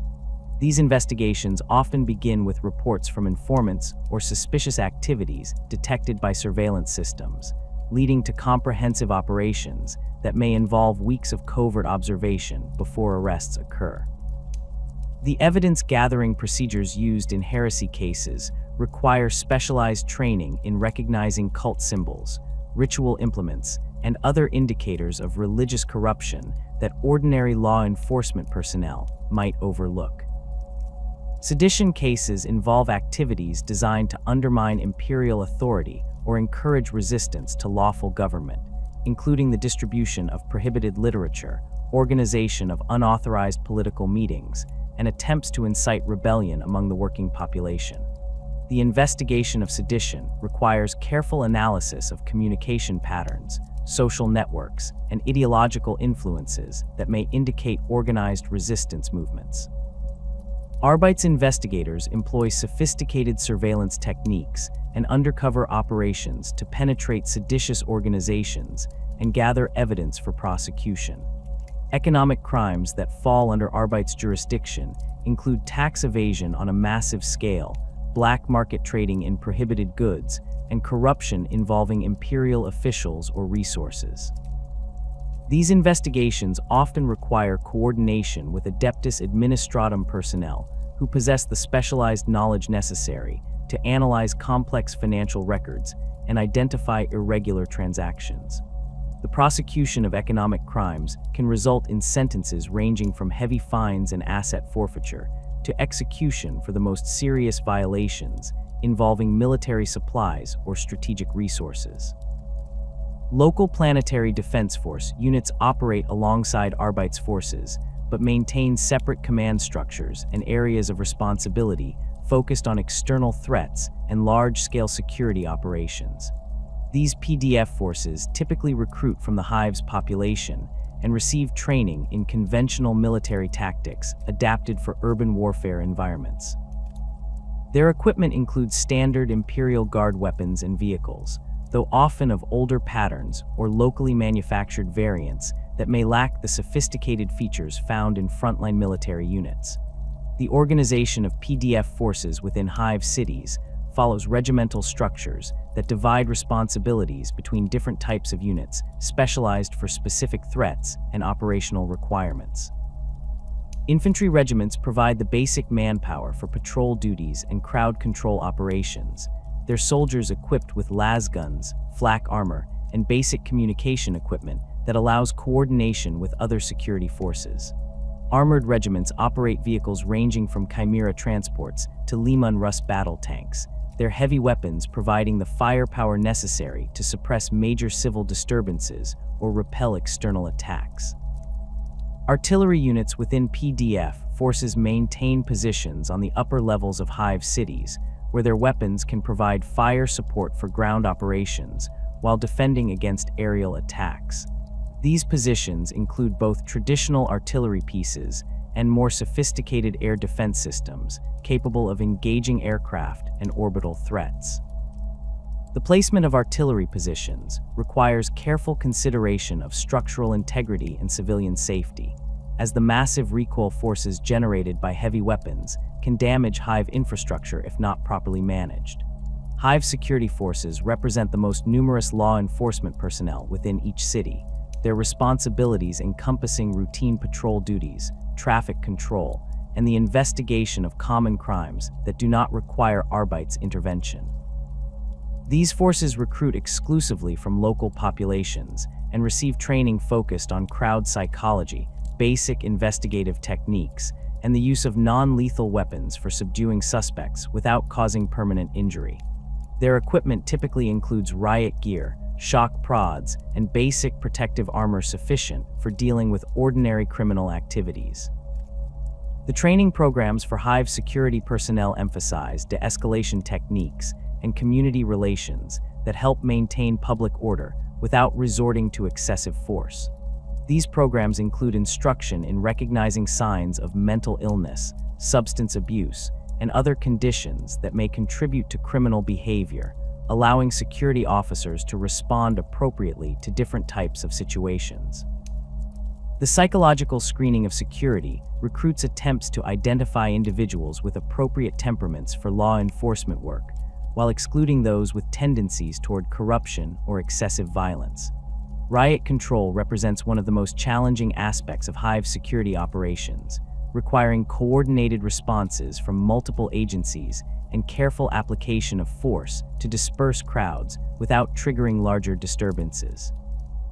The tactics employed during riot situations include the use of water cannons, tear gas, and sonic weapons designed to disorient and disperse crowds while minimizing casualties. The deployment of riot control forces follows established protocols that prioritize the protection of critical infrastructure while containing disturbances within specific areas to prevent their spread throughout the Hive. Crowd control weapons used by security forces include shock mauls that deliver electrical charges sufficient to incapacitate suspects without causing permanent damage, though repeated exposure can result in cardiac problems and neurological damage. Riot suppressors fire foam projectiles that expand on impact to entangle and immobilize multiple targets simultaneously, while their non-lethal nature makes them suitable for use in crowded areas where conventional weapons might cause excessive collateral damage. Net launchers provide another option for capturing fleeing suspects or containing small groups of rioters without resorting to lethal force. The legal system governing Hive cities operates through a complex hierarchy of courts and tribunals that handle different categories of crimes according to their severity and jurisdiction. Local magistrates deal with minor infractions such as theft, assault, and public disorder violations, their authority limited to imposing fines, community service, and short-term imprisonment in local detention facilities. These magistrates typically receive their appointments through local political processes and may lack formal legal training, relying instead on standardized sentencing guidelines and advice from more experienced legal personnel. Arbitrator courts handle more serious crimes that require formal legal proceedings, but do not rise to the level of imperial jurisdiction. These courts follow established legal procedures that include the right to legal representation, presentation of evidence, and formal sentencing hearings that determine appropriate punishments for convicted defendants. The judges who preside over arbitrator courts receive extensive training in imperial law and legal procedure, their decisions subject to appeal through higher courts when circumstances warrant additional review. Tribunal proceedings represent the highest level of local legal authority, handling cases that involve multiple defendants, complex legal issues, or crimes that approach the threshold of imperial jurisdiction. These proceedings may involve panels of multiple judges and can extend over weeks or months as evidence is presented and legal arguments are heard. The sentences imposed by tribunals can include lengthy prison terms, asset forfeiture, and in extreme cases, exile to penal colonies or execution for the most serious offenses. Inquisitorial attention represents the ultimate level of legal authority within the Imperium, triggered by crimes involving heresy, alien influence, or threats to imperial security that exceed the capabilities of local law enforcement. When Inquisitors become involved in Hive City investigations, their authority supersedes all local jurisdictions and legal procedures, allowing them to requisition resources, detain suspects indefinitely, and employ investigative methods that would be prohibited under normal circumstances. The involvement of the Inquisition often results in widespread arrests and interrogations that can disrupt entire sectors of Hive society while rooting out perceived threats to imperial security. The procedures followed during inquisitorial investigations include the establishment of secure facilities for questioning suspects and analyzing evidence, often requiring the temporary evacuation of civilian areas to prevent contamination or interference. Inquisitors employ specialized equipment for detecting psychic phenomena, alien technology, and other exotic threats that ordinary law enforcement personnel cannot identify or safely handle. The secrecy surrounding inquisitorial operations means that local authorities often remain unaware of the specific reasons for investigations or the ultimate disposition of cases handled by these imperial agents. Surveillance systems monitoring Hive populations operate through networks of technological and human assets that provide comprehensive coverage of public areas and critical infrastructure points. Picked recorders installed throughout public spaces capture visual records of activities that can be reviewed by security personnel to identify suspicious behavior or criminal activities. These recording systems operate continuously and store vast amounts of data that require sophisticated analysis techniques to identify relevant information among the countless hours of routine footage. The placement of surveillance equipment follows strategic principles that maximize coverage while minimizing blind spots where criminal activities might occur undetected. Critical locations such as transportation hubs, government facilities, and industrial areas receive priority for surveillance installation, while residential areas may have more limited coverage due to resource constraints and privacy considerations. The maintenance of surveillance equipment requires specialized technical personnel who ensure that recording systems remain operational despite the harsh environmental conditions found throughout Hive cities. Vox intercept stations monitor communication networks for suspicious activities, unauthorized transmissions, and evidence of criminal coordination that might indicate organized threats to Hive security. These facilities employ sophisticated equipment capable of intercepting and analyzing various forms of electronic communication, from simple voice transmissions to encrypted data transfers that require specialized decryption techniques.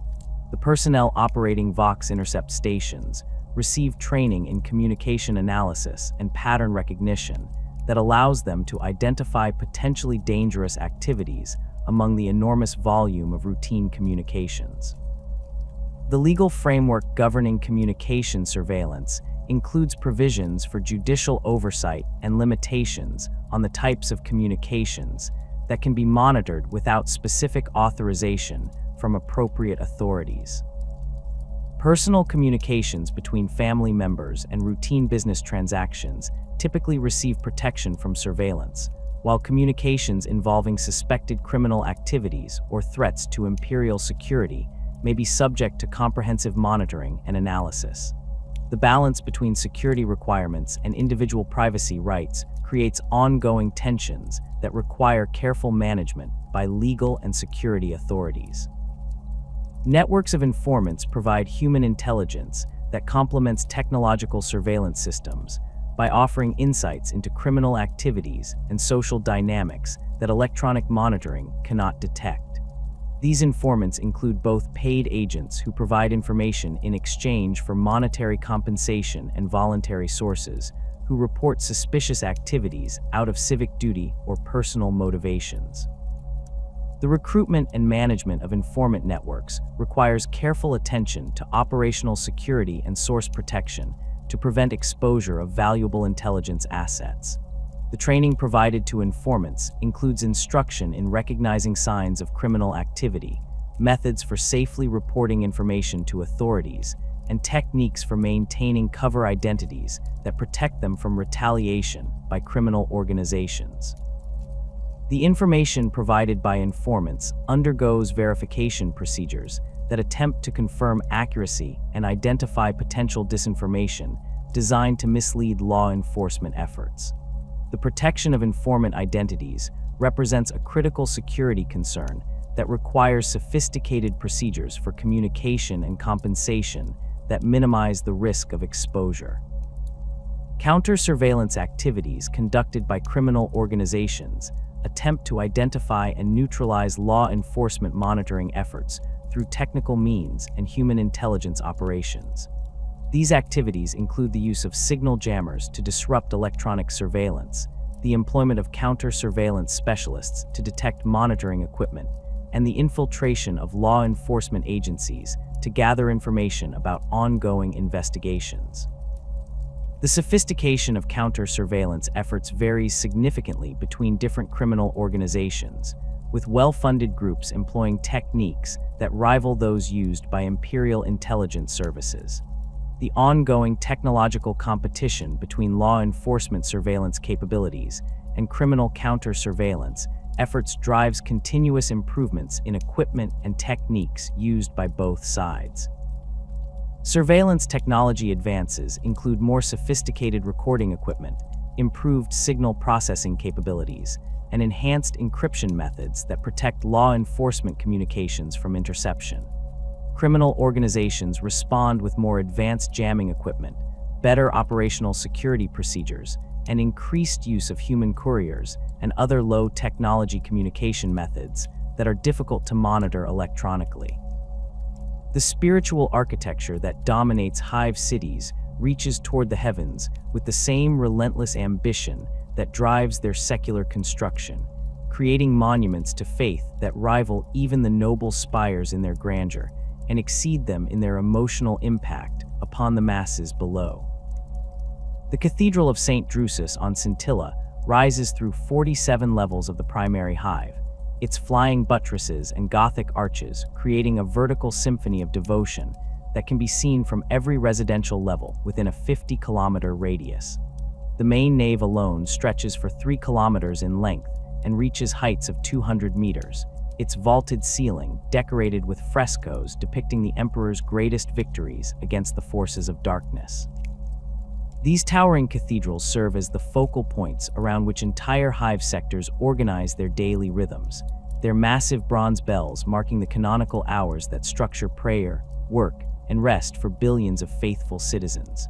The Basilica of the Golden Throne on Necromunda incorporates 17 separate bell towers, each one tuned to different frequencies that combine during major festivals to create harmonic resonances that can be heard throughout the entire hive structure.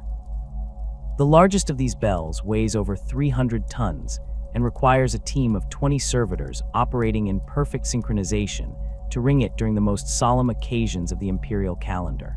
The construction of these sacred edifices often spans centuries and involves the labor of entire generations, with master craftsmen passing their skills to apprentices who continue work on projects that began before their births and will continue long after their deaths. The stonework adorning the Cathedral of St. Euphrates on Malphi demonstrates techniques that date back to the earliest days of imperial expansion, with each carved figure and decorative element representing thousands of hours of meticulous labor by artisans whose names have been forgotten, but whose devotion remains immortalized in stone. The stained glass windows that filter light through these sacred spaces incorporate rare minerals and synthetic crystals that create specific color combinations believed to enhance spiritual contemplation and religious experience. Shrine temples scattered throughout the middle and lower levels provide more intimate spaces for daily worship and community gathering, their smaller scale allowing for the personal interactions that bind hive communities together through shared faith. These facilities typically occupy single levels within hab blocks or converted industrial spaces, their interiors transformed through the dedication of local congregations who contribute materials and labor to create sacred environments within the harsh utilitarian architecture of Hive life. The Shrine of the Blessed Martyr Alanius in Hive Primus features walls covered with hand-painted icons created by local artists over decades of devotional work, each image telling part of the larger story of human sacrifice and divine protection that defines imperial theology. The altar spaces within these shrine temples incorporate relics and sacred objects that connect local congregations to the broader imperial faith, from fragments of stone taken from Terra itself to pieces of equipment blessed by living saints during their earthly ministrations. The Shrine of Saint Sabbat on Vervenhive houses a lasgun barrel that allegedly fired the shot that killed the heretic commander during the siege of that world, its metal surface worn smooth by the touch of countless pilgrims who seek the saint's intercession in their daily struggles. These relics undergo careful authentication procedures conducted by ecclesiarchy officials who verify their provenance and spiritual significance before approving their veneration by the faithful. The daily services conducted within shrine temples follow liturgical patterns that have remained essentially unchanged for millennia, their familiar rhythms providing psychological comfort and spiritual stability to populations living under constant stress and uncertainty. Morning prayers begin before dawn with the lighting of sacred candles and the recitation of the Litany of Devotion, while evening services conclude with communal singing of hymns that reinforce the bonds between congregation members and their shared commitment to imperial values. The participation of entire families in these services creates intergenerational connections that strengthen community cohesion and provide support networks for individuals facing personal crises or economic hardship. The Adeptus Ministorum maintains direct control over all major religious institutions within Hive cities, their hierarchical structure ensuring that local religious practices conform to orthodox imperial doctrine while providing channels for spiritual guidance and moral instruction. Cardinal Bray of the Scintilla Diocese oversees the religious activities of 17 separate Hive cities, his authority extending from the appointment of local priests to the approval of new construction projects for religious facilities. The administrative complexity of managing religious affairs across such vast populations requires extensive bureaucratic structures that parallel the secular government in their scope and influence. Ecclesiarchy officials conduct regular inspections of religious facilities to ensure compliance with doctrinal requirements and identify potential sources of heretical deviation before they can spread throughout local congregations. These inspections include reviews of sermon content, examination of religious artwork and decorations, and interviews with congregation members to assess their understanding of proper imperial theology. The discovery of doctrinal irregularities can result in the immediate removal of local priests, the closure of affected facilities, and comprehensive re-education programs for congregation members who may have been exposed to incorrect teachings. The training of new priests takes place in seminaries located within the upper levels of major Hive cities, their curricula combining theological instruction with practical skills needed for ministering to Hive populations. Students spend years studying the approved texts of imperial doctrine, learning the proper procedures for conducting religious services, and developing the rhetorical skills necessary for delivering effective sermons to diverse audiences. The psychological preparation for priesthood includes exposure to the harsh realities of Hive life and training in recognizing the signs of heretical influence that threaten the spiritual welfare of their future congregations. Mandatory prayer sessions punctuate the daily schedules of all Hive residents, their timing coordinated with work shifts and meal periods to ensure maximum participation while minimizing disruption to essential activities. The morning devotions broadcast through Hive communication systems reach every HAB unit and workplace simultaneously, their standardized prayers reinforcing common beliefs and shared identity among populations that might otherwise fragment along economic or social lines. Workers in manufactorums pause their activities during these broadcasts to recite the prescribed prayers, their collective voices creating a chorus of devotion that sanctifies their labor and dedicates their efforts to the emperor's glory. The enforcement of prayer attendance involves monitoring systems that track participation rates across different sectors and demographic groups, with poor attendance triggering investigations into potential religious apathy or heretical influence. Supervisors in workplaces maintain records of employee participation in mandatory prayers, while residential area monitors document attendance at community prayer sessions held in shrine temples and public spaces.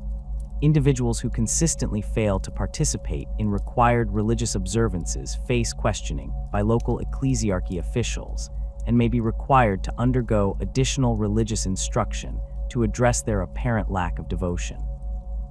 Religious education programs operate alongside secular training in schools and indoctrination centers, their instruction designed to instill proper theological understanding and emotional commitment to imperial values from the earliest possible age. Children learn the fundamental prayers and catechisms that form the foundation of imperial faith, while older students receive more sophisticated instruction in theological concepts and moral reasoning that prepares them for adult participation in religious community life.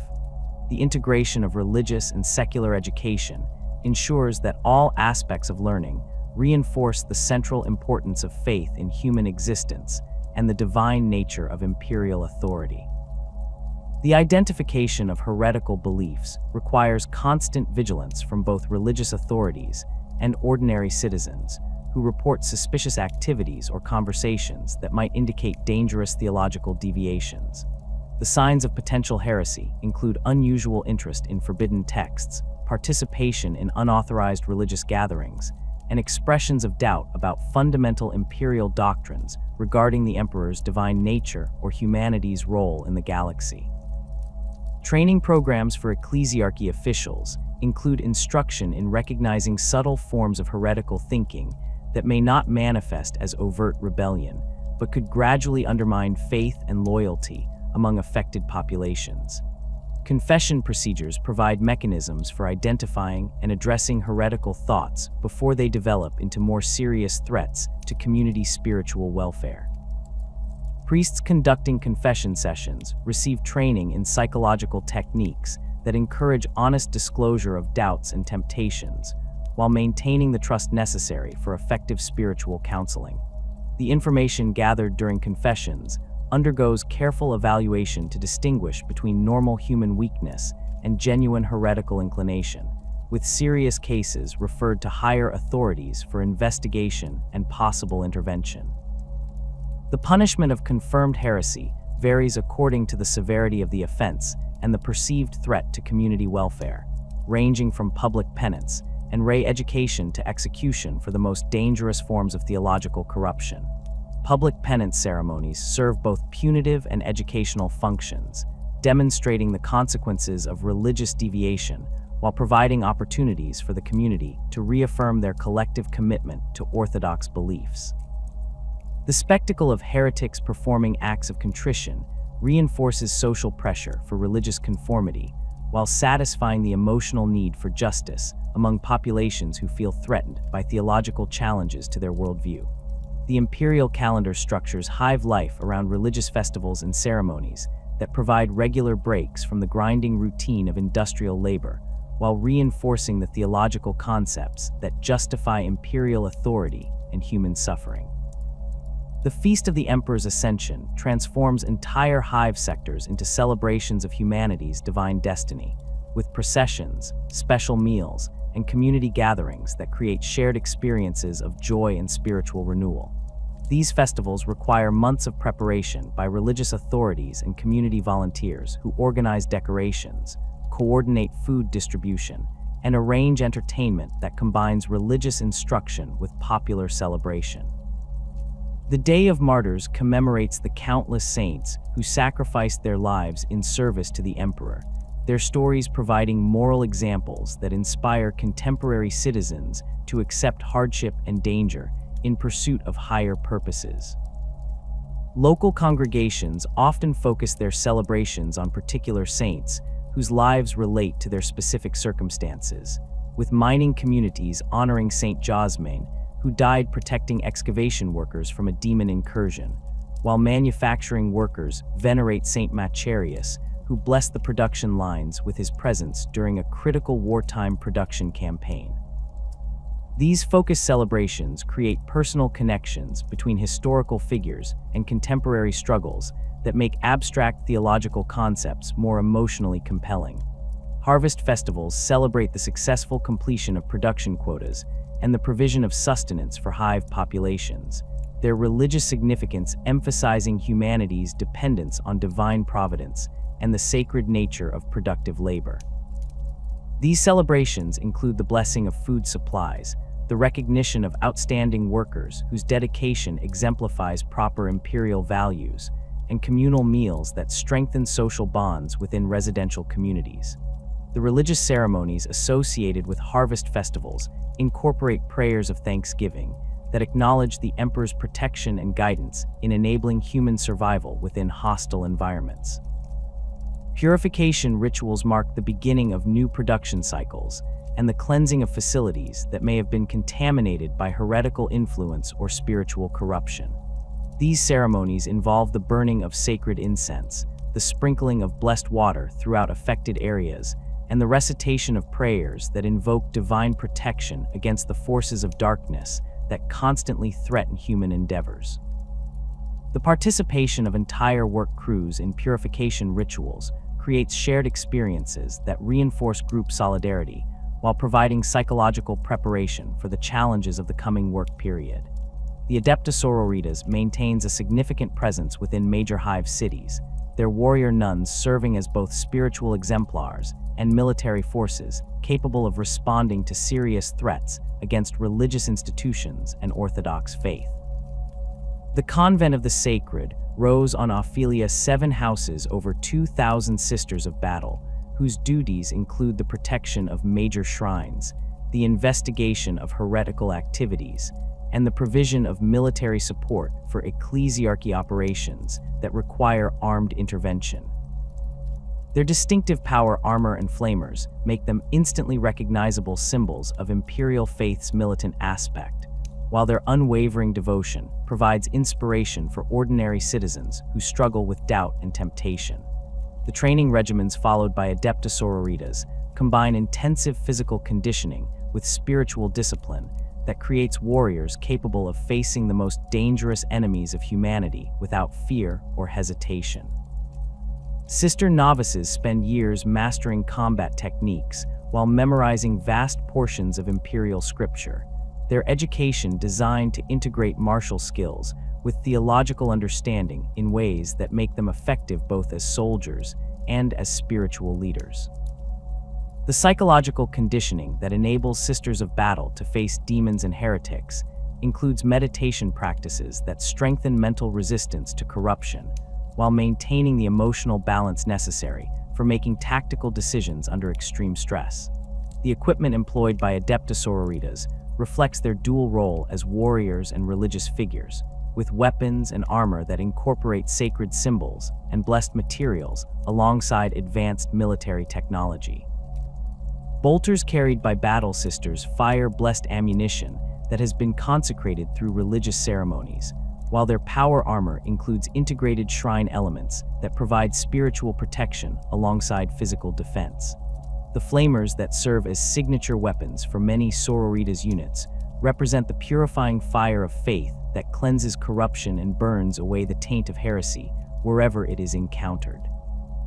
Combat operations conducted by Adepta Sororitas within hive cities require careful coordination with local authorities to minimize collateral damage while achieving decisive results against heretical threats.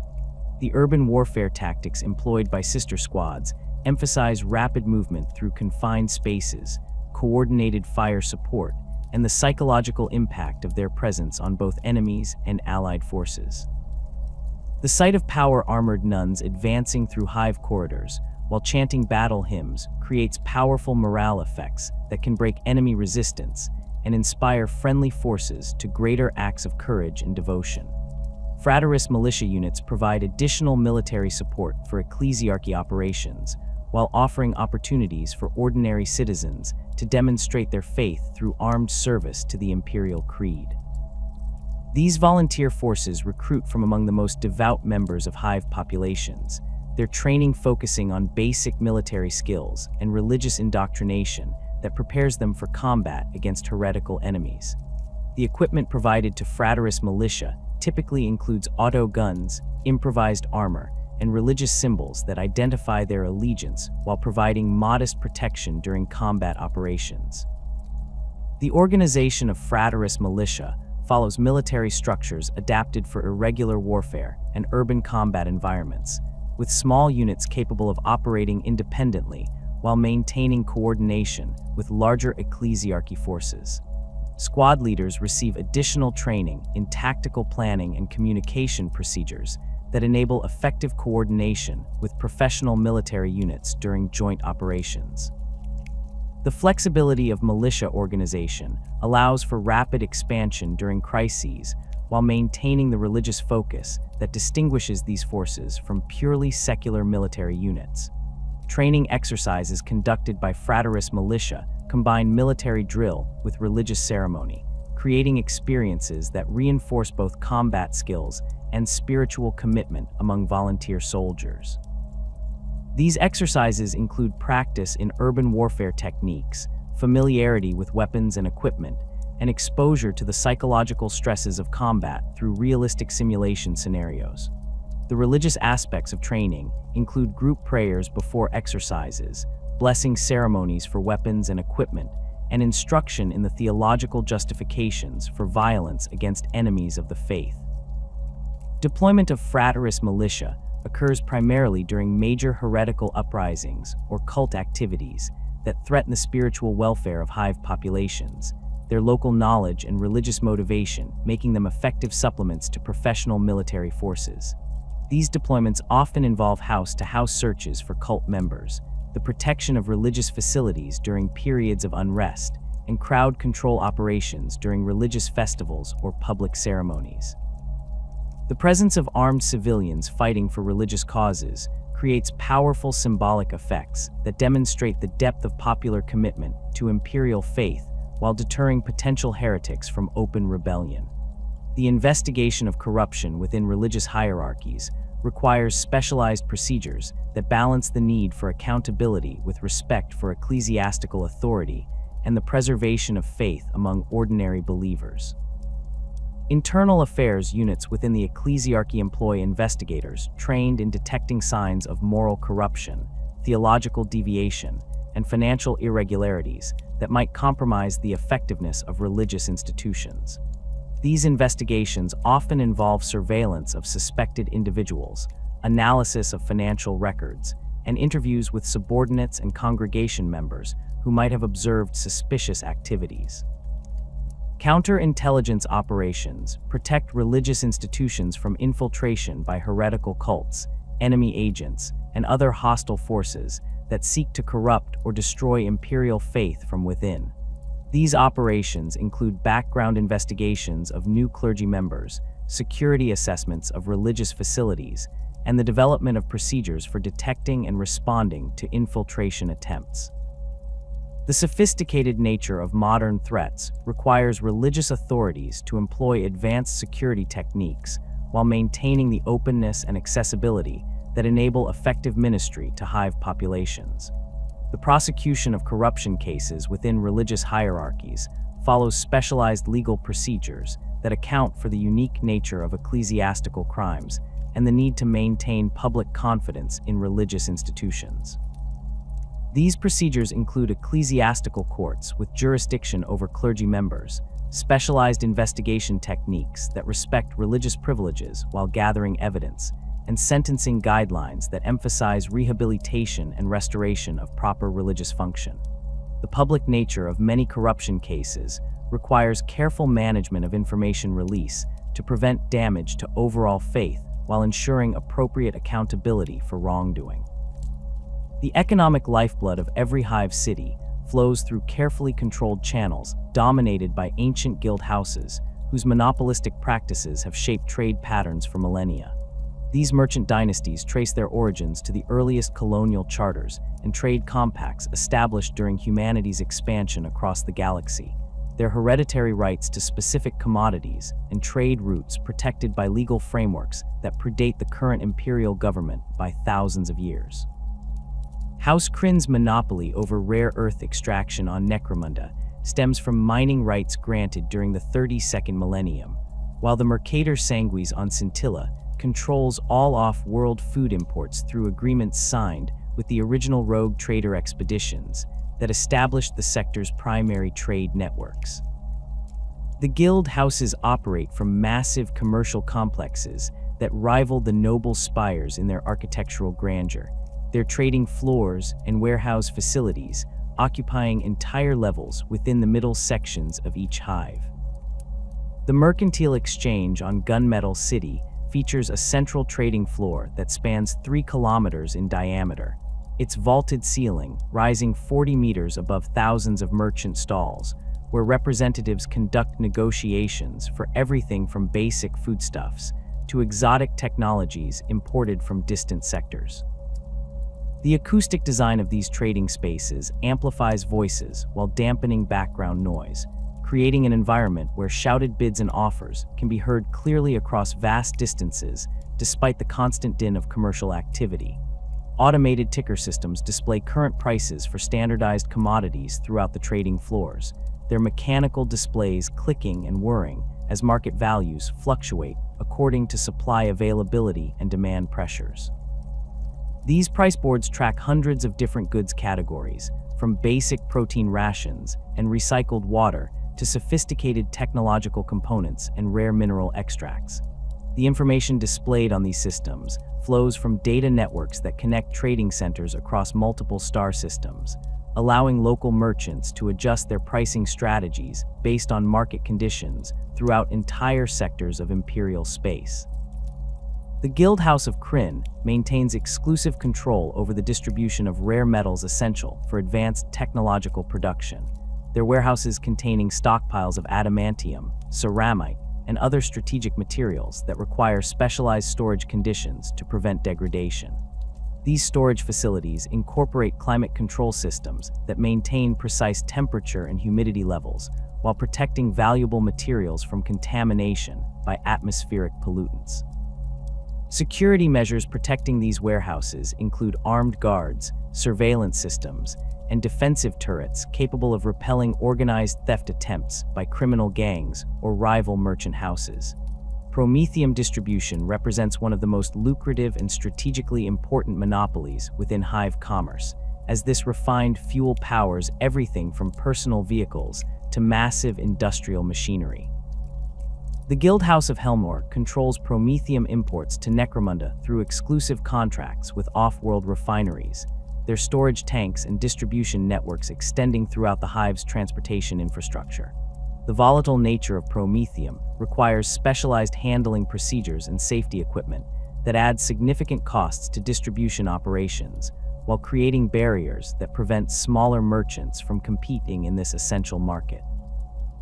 Food distribution monopolies, wielded by major guild houses, determine the nutritional welfare of billions of Hive residents. Their control over agricultural imports and processing facilities, giving them enormous influence over local political decisions. The Victuals Guild on Scintilla manages the importation of exotic foods from agri-worlds throughout the Calixis sector, their climate-controlled storage facilities preserving delicate fruits and vegetables during interstellar transport that can take months to complete. The pricing policies established by food distribution guilds must balance profit maximization against the social stability requirements that prevent widespread hunger from triggering civil unrest. Textile and clothing monopolies controlled by guild houses shape not only the economic landscape, but also the social hierarchies that distinguish different classes within Hive society. The Mercator Textiles maintains exclusive rights to import luxury fabrics from distant worlds, their showrooms displaying materials that cost more than most workers earn in entire lifetimes. The contrast between the rough synthetic fabrics available to ordinary citizens and the fine silks and exotic weaves reserved for wealthy customers reinforces class distinctions while generating enormous profits for the merchant houses that control these trade networks.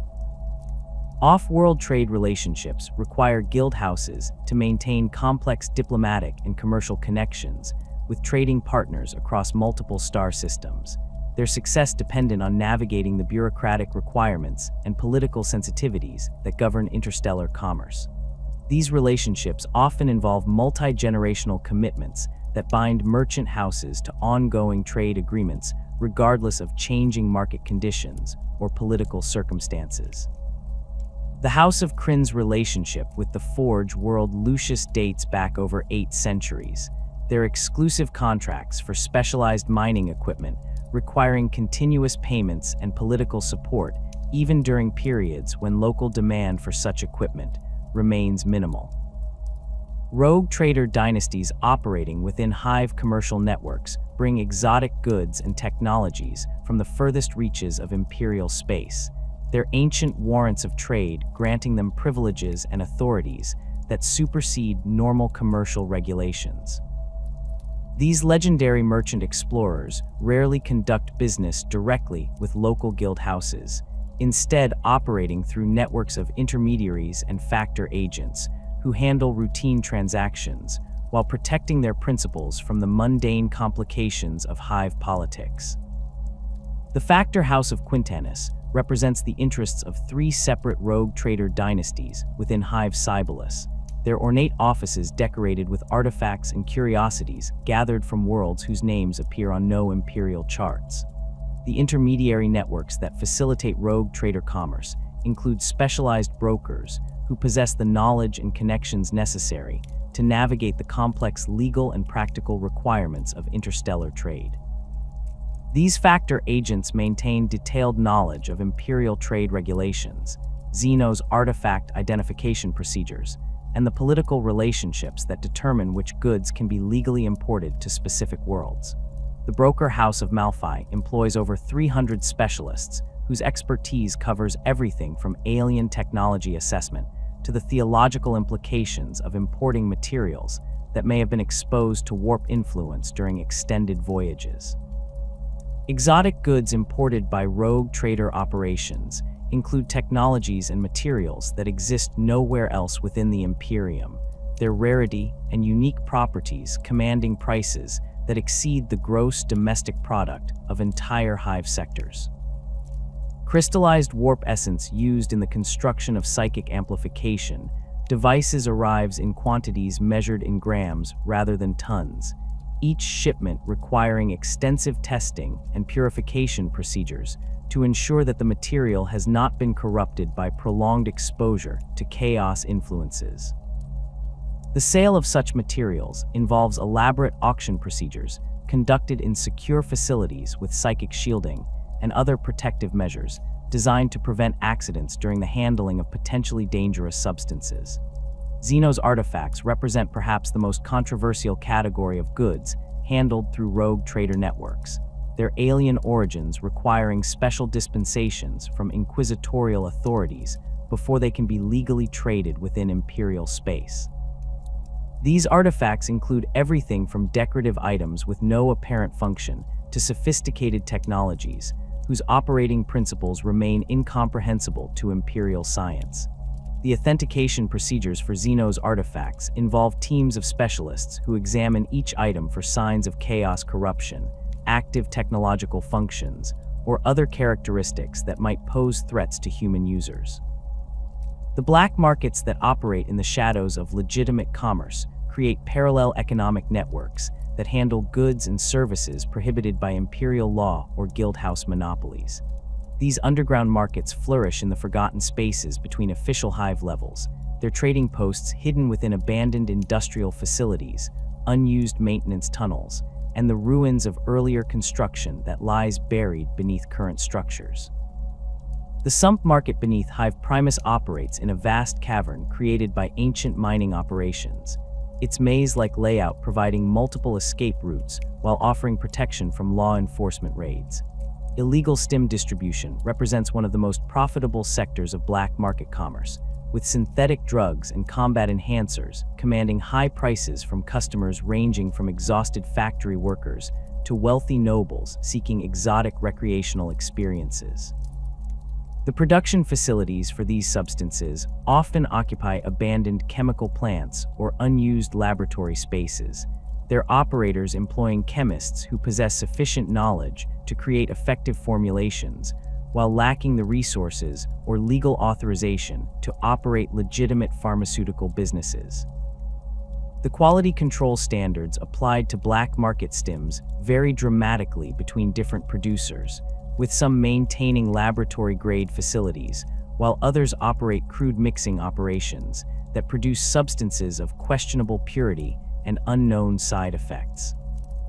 Obscura represents the most widely distributed illegal stim within Hive cities, its euphoric effects providing temporary escape from the harsh realities of Hive life while creating psychological dependencies that ensure steady customer demand. The production of Obscura requires relatively simple chemical processes and readily available precursor materials, making it accessible to small-scale producers who lack the sophisticated equipment needed for more complex drug manufacturing.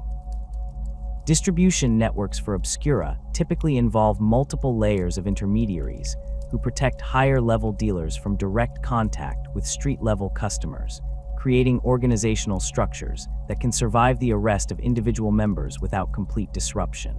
Combat stims designed to enhance physical performance and pain tolerance attract customers from PDF forces, hive gangs, and industrial workers whose jobs involve dangerous physical activities. These substances often incorporate military-grade compounds that boost strength and reaction speed while suppressing fear responses and pain sensation. The side effects of combat stims include addiction, organ damage, and psychological changes that can persist long after the immediate effects have worn off. The illegal nature of these substances means that users have no recourse when contaminated or incorrectly formulated drugs cause permanent injury or death. Slot represents the most dangerous category of illegal stims, its powerful effects capable of transforming ordinary humans into frenzied killers who feel no pain and possess enhanced physical capabilities. The production of slot requires sophisticated chemical knowledge and access to controlled precursor materials, limiting its manufacture to well-funded criminal organizations with connections to legitimate pharmaceutical or chemical industries. The distribution of slot often involves criminal gangs who use the drug to enhance their own combat effectiveness, while selling surplus quantities to generate revenue for other illegal activities. Forged identification documents create opportunities for individuals to escape their assigned social positions or gain access to restricted areas and privileges normally reserved for higher status citizens. The production of convincing forgeries requires access to official document templates, specialized printing equipment, and detailed knowledge of the security features incorporated into legitimate identification papers. Master forgers operating within black market networks often maintain cover identities as legitimate clerks or administrative workers, their positions providing access to the materials and information necessary for creating authentic-looking documents. Identity theft schemes involve the systematic acquisition of personal information that allows criminals to assume the identities of legitimate citizens, often targeting individuals whose deaths or disappearances have not been officially recorded. These operations require sophisticated intelligence gathering capabilities and the ability to maintain false identities over extended periods without detection by authorities. The victims of identity theft often include workers who have died in industrial accidents, individuals who have been reported missing in the underhive, or people whose records have been lost due to administrative errors or deliberate manipulation. Travel permits represent one of the most commonly forged document types, as the restrictions on movement between hive levels create strong demand for papers that allow unauthorized access to restricted areas. The complexity of legitimate travel permit systems, with their multiple authorization requirements and security features, creates opportunities for forgers who can produce convincing replicas that will pass casual inspection by security personnel. The prices charged for forged travel permits vary according to the level of access they provide and the quality of the forgery work involved. Contraband Xenos artifacts filtered through black market networks include items that have been rejected by legitimate dealers due to their potentially dangerous properties or questionable legal status. These artifacts often lack proper authentication documentation or have been stolen from authorized collections, making their sale through official channels impossible. The buyers of contraband Xenos artifacts include private collectors who value rarity over legality, researchers conducting unauthorized studies of alien technology, and criminals who believe that Xenos devices might provide advantages in their illegal activities. The authentication of contraband Xenos artifacts relies on the expertise of black market specialists who lack the formal training and equipment available to legitimate dealers, but possess practical experience gained through years of handling alien materials. These underground experts develop informal networks for sharing information about artifact identification and potential hazards, their knowledge passed down through apprenticeship relationships rather than formal educational institutions. The accuracy of black market authentication varies significantly, with some specialists providing reliable assessments, while others offer little more than educated guesses about artifact origins and properties. Currency exchange systems within Hive cities accommodate multiple forms of monetary instruments, from official imperial currency to local scrip and informal credit networks that facilitate trade at different social and economic levels. Imperial throne geld represents the highest denomination of official currency. Its sophisticated anti-counterfeiting features and universal acceptance making it the preferred medium for large transactions and interstellar trade. The exchange rates between throne geld and local currencies fluctuate according to economic conditions and political stability, with periods of uncertainty driving demand for the security offered by imperial currency. Local scrip issued by Hive authorities or major employers provides a medium of exchange for routine transactions within closed economic systems, though its value depends entirely on the continued stability and solvency of the issuing organization. Factory scrip distributed to workers as partial payment for their labor can only be redeemed at company stores or approved merchants, creating captive markets that benefit employers while limiting worker economic freedom. The exchange rates between different types of local scrip reflect the relative economic strength and political influence of their issuing organizations. Barter systems operating in the underhive and other areas where official currency remains scarce rely on the direct exchange of goods and services without monetary intermediation. These systems often involve complex chains of exchanges where individuals trade items they possess for goods they need, with multiple transactions required to complete desired exchanges. The efficiency of barter systems depends on the existence of commonly accepted trade goods that serve as informal currency, such as ammunition, food rations, or basic tools that retain value across different communities. Credit networks operating within specific communities or professional groups provide mechanisms for conducting transactions without immediate payment, their effectiveness dependent on social relationships and reputation systems that ensure eventual settlement of obligations. These informal banking systems often center around respected community members who maintain records of credits and debits while facilitating transactions between individuals who may not know each other personally. The enforcement of credit obligations relies primarily on social pressure and the threat of exclusion from future transactions rather than legal mechanisms. Underground banking services provide financial services to individuals and organizations who cannot access legitimate banking institutions due to their illegal activities or lack of proper documentation. These services include currency exchange, money laundering, and the transfer of funds between different locations or organizations without creating official records that might attract law enforcement attention. The operators of underground banks often maintain multiple identities and employ sophisticated security measures to protect their operations from detection and infiltration by authorities. Money laundering operations disguise the origins of illegally obtained funds by passing them through complex networks of legitimate and illegitimate businesses until their criminal sources become untraceable.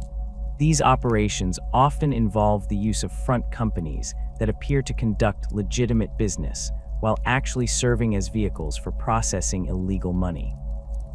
The sophistication of money laundering schemes varies from simple cash businesses that inflate their reported revenues to complex international networks that move funds through multiple jurisdictions and financial institutions. The enforcement of commercial regulations within Hive cities requires constant vigilance from multiple agencies whose jurisdictions often overlap and conflict with each other. Guildhouse security forces protect their monopolistic privileges through private armies that can rival PDF units in their equipment and training, while Arbites investigators focus on violations of imperial trade law that threaten broader economic stability. The complexity of commercial law creates numerous opportunities for disputes between different enforcement agencies, particularly when cases involve both local violations and imperial crimes. Corruption within commercial enforcement creates opportunities for black market operators to continue their activities through bribery and political influence, rather than operational security alone. The low salaries paid to many enforcement personnel create incentives for accepting payments from criminal organizations, while the complex nature of commercial regulations makes it difficult for supervisors to distinguish between legitimate enforcement discretion and corrupt favoritism. The investigation of enforcement corruption requires specialized techniques and often involves cooperation between multiple agencies with different priorities and legal authorities. The descent beyond the lowest levels of official Hive authority reveals a parallel civilization that exists in the forgotten spaces beneath the foundations of imperial order, where the remnants of failed construction projects and abandoned industrial complexes create a labyrinthine underworld populated by those who have fallen through the cracks of Hive society. These depths stretch for kilometers below the official underhive boundaries, their twisted passages carved from the geological substrata of the planet itself and reinforced with salvaged materials from countless demolished structures. The air in these regions carries the metallic taste of recycled atmosphere that has passed through dozens of filtration systems, while the constant drip of contaminated water from corroded pipes creates pools of toxic sludge that glow with bioluminescent bacteria. The architecture of the deep underhive consists primarily of improvised structures built within the skeletal remains of ancient construction projects that were abandoned when funding ran out or engineering problems proved insurmountable. Massive concrete pylons intended to support hive levels that were never completed now serve as the foundations for ramshackle communities that have grown organically around these structural bones. Scavenged metal sheeting, plasteel panels, and rockcrete blocks create walls and roofs that provide minimal protection from the harsh environmental conditions, while jury-rigged electrical systems tap into power conduits that were forgotten by the engineers who installed them centuries ago. The territorial divisions within the underhive reflect the constant struggle for control over the limited resources that enable survival in these hostile depths. Gang territories are marked by crude graffiti tags sprayed onto walls with luminescent paint that glows in the perpetual twilight of the lower levels, their symbols serving as warnings to potential intruders while identifying safe passage routes for allied groups. The Goliath Gang controls a network of abandoned mining tunnels that extend for several kilometers beneath Hive Primus, their muscular fighters using the confined spaces to their advantage when defending against incursions by rival gangs seeking to expand their own territorial holdings. Water sources represent the most valuable territorial assets within the underhive, as access to clean drinking water determines whether communities can survive or must relocate to more favorable locations. The Escher gangs have established control over several natural springs that emerge from deep rock formations, their fighters using their knowledge of the tunnel systems to launch surprise attacks against any groups that attempt to establish competing claims to these vital resources. The water from these springs requires careful filtration to remove heavy metals and radioactive particles that have leached from the surrounding rock, but it remains far superior to the contaminated runoff that flows from the hive levels above. Food production in the underhive relies on a combination of scavenging, hunting, and primitive agriculture that takes advantage of the organic waste that filters down from the inhabited levels above. Mushroom farms cultivated in abandoned storage chambers produce edible fungi that can grow in the perpetual darkness, their cultivation requiring careful management of temperature and humidity levels to prevent contamination by toxic molds. The Khadr gangs maintain several such agricultural operations, their religious devotion extending to the blessing of crops and the performance of purification rituals that they believe protect their food supplies from spiritual corruption. The hunting of tunnel rats and other vermin provides protein sources for underhive communities, though the creatures that inhabit these depths often carry diseases and parasites that pose significant health risks to human consumers. Giant rats the size of small dogs roam the deepest tunnels in packs, their mutations caused by exposure to industrial chemicals and radioactive waste creating specimens with enhanced aggression and resistance to conventional weapons. Experienced hunters use crossbows and improvised spears to take down these creatures while avoiding their venomous bites, though successful hunts require careful planning and coordination between multiple hunters to prevent the rats from overwhelming individual fighters. The plague zombies that shamble through certain sections of the underhive represent the horrific consequences of disease outbreaks that have claimed entire communities. They're reanimated corpses driven by viral infections that prevent normal decomposition while maintaining basic motor functions. These creatures typically emerge from areas where toxic waste has created breeding grounds for exotic pathogens, their presence marking territories that even the most desperate scavengers avoid due to the risk of infection. The Van Sar gangs maintain detailed maps of plague zombie territories, their technological expertise allowing them to develop protective equipment and detection methods that enable limited exploration of these dangerous areas. Chaos spawn represent the most terrifying threats that lurk in the deepest recesses of the underhive, their twisted forms created by exposure to warp energies that leak through dimensional barriers weakened by the massive psychic emanations of the hive's population. These abominations possess no consistent physical form, their flesh constantly shifting and mutating as the chaotic energies that animate them reshape their bodies according to incomprehensible patterns. Encounters with chaos spawn typically result in the complete destruction of anyone unfortunate enough to encounter them, though some survivors report that certain spawn appear to be drawn to specific locations or objects for reasons that remain unknown. Genestealer infestations within the underhive create perhaps the most insidious long-term threats to both the underground communities and the hive population above, as these alien predators establish breeding colonies that can remain hidden for generations while slowly expanding their influence. The initial signs of genestealer presence include the disappearance of individuals who venture too far into unexplored tunnel systems, followed by the gradual appearance of hybrid creatures that retain human intelligence while possessing alien physical characteristics. The Delac gangs have developed specialized techniques for detecting genestealer activity, their information networks allowing them to track the subtle behavioral changes that indicate cult influence within specific communities. The hybrid generations produced by genestealer infestations infiltrate human communities with increasing effectiveness as their alien characteristics become less pronounced in successive generations. First-generation hybrids possess obvious alien features that make them unsuitable for infiltration, but third- and fourth-generation specimens can pass for normal humans while retaining psychic connections to the genestealer patriarch that commands their hive. These infiltrators work to expand the cult's influence by recruiting new members and gathering intelligence about potential threats to the infestation.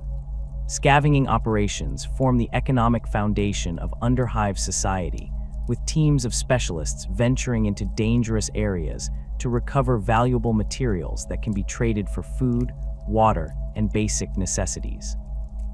The most valuable salvage includes functioning electronic components, intact weapons, and rare metals that can be sold to traders who maintain connections with the legitimate economy of the hive above. Successful scavenging requires detailed knowledge of the underhive's geography, the ability to recognize valuable items among vast quantities of worthless debris, and the combat skills necessary to defend discoveries from rival scavengers and hostile creatures. Archaeotech recovery represents the most lucrative form of scavenging, as ancient devices and components from the dark age of technology can command enormous prices from collectors and tech priests willing to pay premium rates for functioning examples of lost knowledge. These artifacts typically require specialized knowledge to identify and extract safely, as many Archaeotech devices incorporate dangerous technologies that can kill or mutate anyone who handles them incorrectly. The Orlok gangs maintain teams of tech specialists who combine engineering knowledge with practical scavenging experience, their expertise allowing them to recover valuable Archaeotech while avoiding the hazards that have claimed countless other treasure hunters.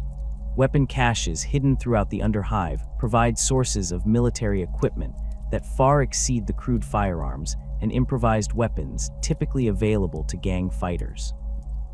These stockpiles often date back to previous conflicts or represent supplies that were lost during transportation between legitimate military facilities. The discovery of a weapon cache can shift the balance of power between rival gangs, as access to military-grade equipment provides significant advantages in territorial disputes and resource conflicts. Recycling operations convert waste materials from the hive above into usable resources that support underhive communities, though these processes often involve exposure to toxic substances and dangerous working conditions. Metal recycling facilities use improvised furnaces and chemical baths to extract valuable materials from discarded equipment and structural debris, while textile recycling operations salvage fabric and synthetic materials that can be repurposed into clothing and shelter materials. The workers in these facilities often suffer from respiratory problems and chemical burns caused by exposure to the hazardous materials they process. Chemical processing operations in the underhive produce everything from basic cleaning supplies to illegal stims and explosives, their crude facilities lacking the safety equipment and quality control measures found in legitimate industrial operations. These operations often occupy abandoned chemical plants or improvised laboratories built within natural cave systems, their isolation providing protection from law enforcement while creating risks of accidental explosions or toxic releases. The products of underhive chemical operations vary widely in quality and purity, with some achieving standards comparable to legitimate manufacturers, while others produce substances that are barely functional or actively dangerous to users. The technological infrastructure that supports underhive communities relies heavily on improvised solutions and jury-rigged equipment that combines salvaged components in ways their original designers never intended. Power generation systems cobble together vehicle batteries, industrial capacitors, and small generators to create electrical networks that provide lighting and basic equipment operation. These power systems operate at the edge of their capabilities and frequently fail due to overloading or component degradation, requiring constant maintenance by technically skilled individuals who understand both electrical principles and the specific quirks of improvised equipment. Communication networks within the underhive utilize a combination of hardwired connections, radio transmissions, and primitive signal systems that allow coordination between different communities and gang territories. Hardwired networks run through abandoned communication conduits and jury-rigged cable installations that connect important locations while avoiding areas controlled by hostile gangs. Radio communications operate on frequencies that are either abandoned by legitimate users or deliberately jammed to prevent eavesdropping by law enforcement agencies. Water purification systems represent critical infrastructure that determines the health and survival prospects of underhive communities, as access to clean drinking water remains one of the most pressing challenges in these contaminated environments. Improvised filtration systems combine salvaged filter media, chemical treatments, and primitive distillation equipment to remove toxins and pathogens from available water sources. The effectiveness of these purification methods varies significantly, with some communities achieving water quality that approaches legitimate standards, while others must accept contamination levels that cause long-term health problems. Waste disposal in the underhive creates ongoing environmental and health challenges, as communities lack access to the sophisticated waste processing systems that serve the hive levels above. Organic waste typically undergoes composting or incineration in improvised facilities that may not achieve sufficient temperatures to destroy all pathogens, while toxic waste accumulates in designated dump sites that gradually contaminate surrounding areas. The management of human waste requires careful attention to prevent the spread of disease, though many underhive communities lack the resources to implement effective sanitation systems. Medical care in the underhive relies on individuals with varying levels of training and access to pharmaceutical supplies, as legitimate medical facilities remain inaccessible to most underhive residents. Street doctors with questionable credentials provide basic treatment for injuries and common illnesses, their knowledge often gained through practical experience rather than formal education. The medications available in the underhive include expired pharmaceuticals scavenged from medical waste, black market drugs of uncertain quality, and traditional remedies prepared from local plants and fungi. Surgical procedures performed in underhive medical facilities often take place under primitive conditions with inadequate sterilization and anesthesia, resulting in high rates of infection and complications. The equipment used for these procedures typically consists of improvised surgical instruments and salvaged medical devices that may not function properly or may have been damaged during recovery from waste sites.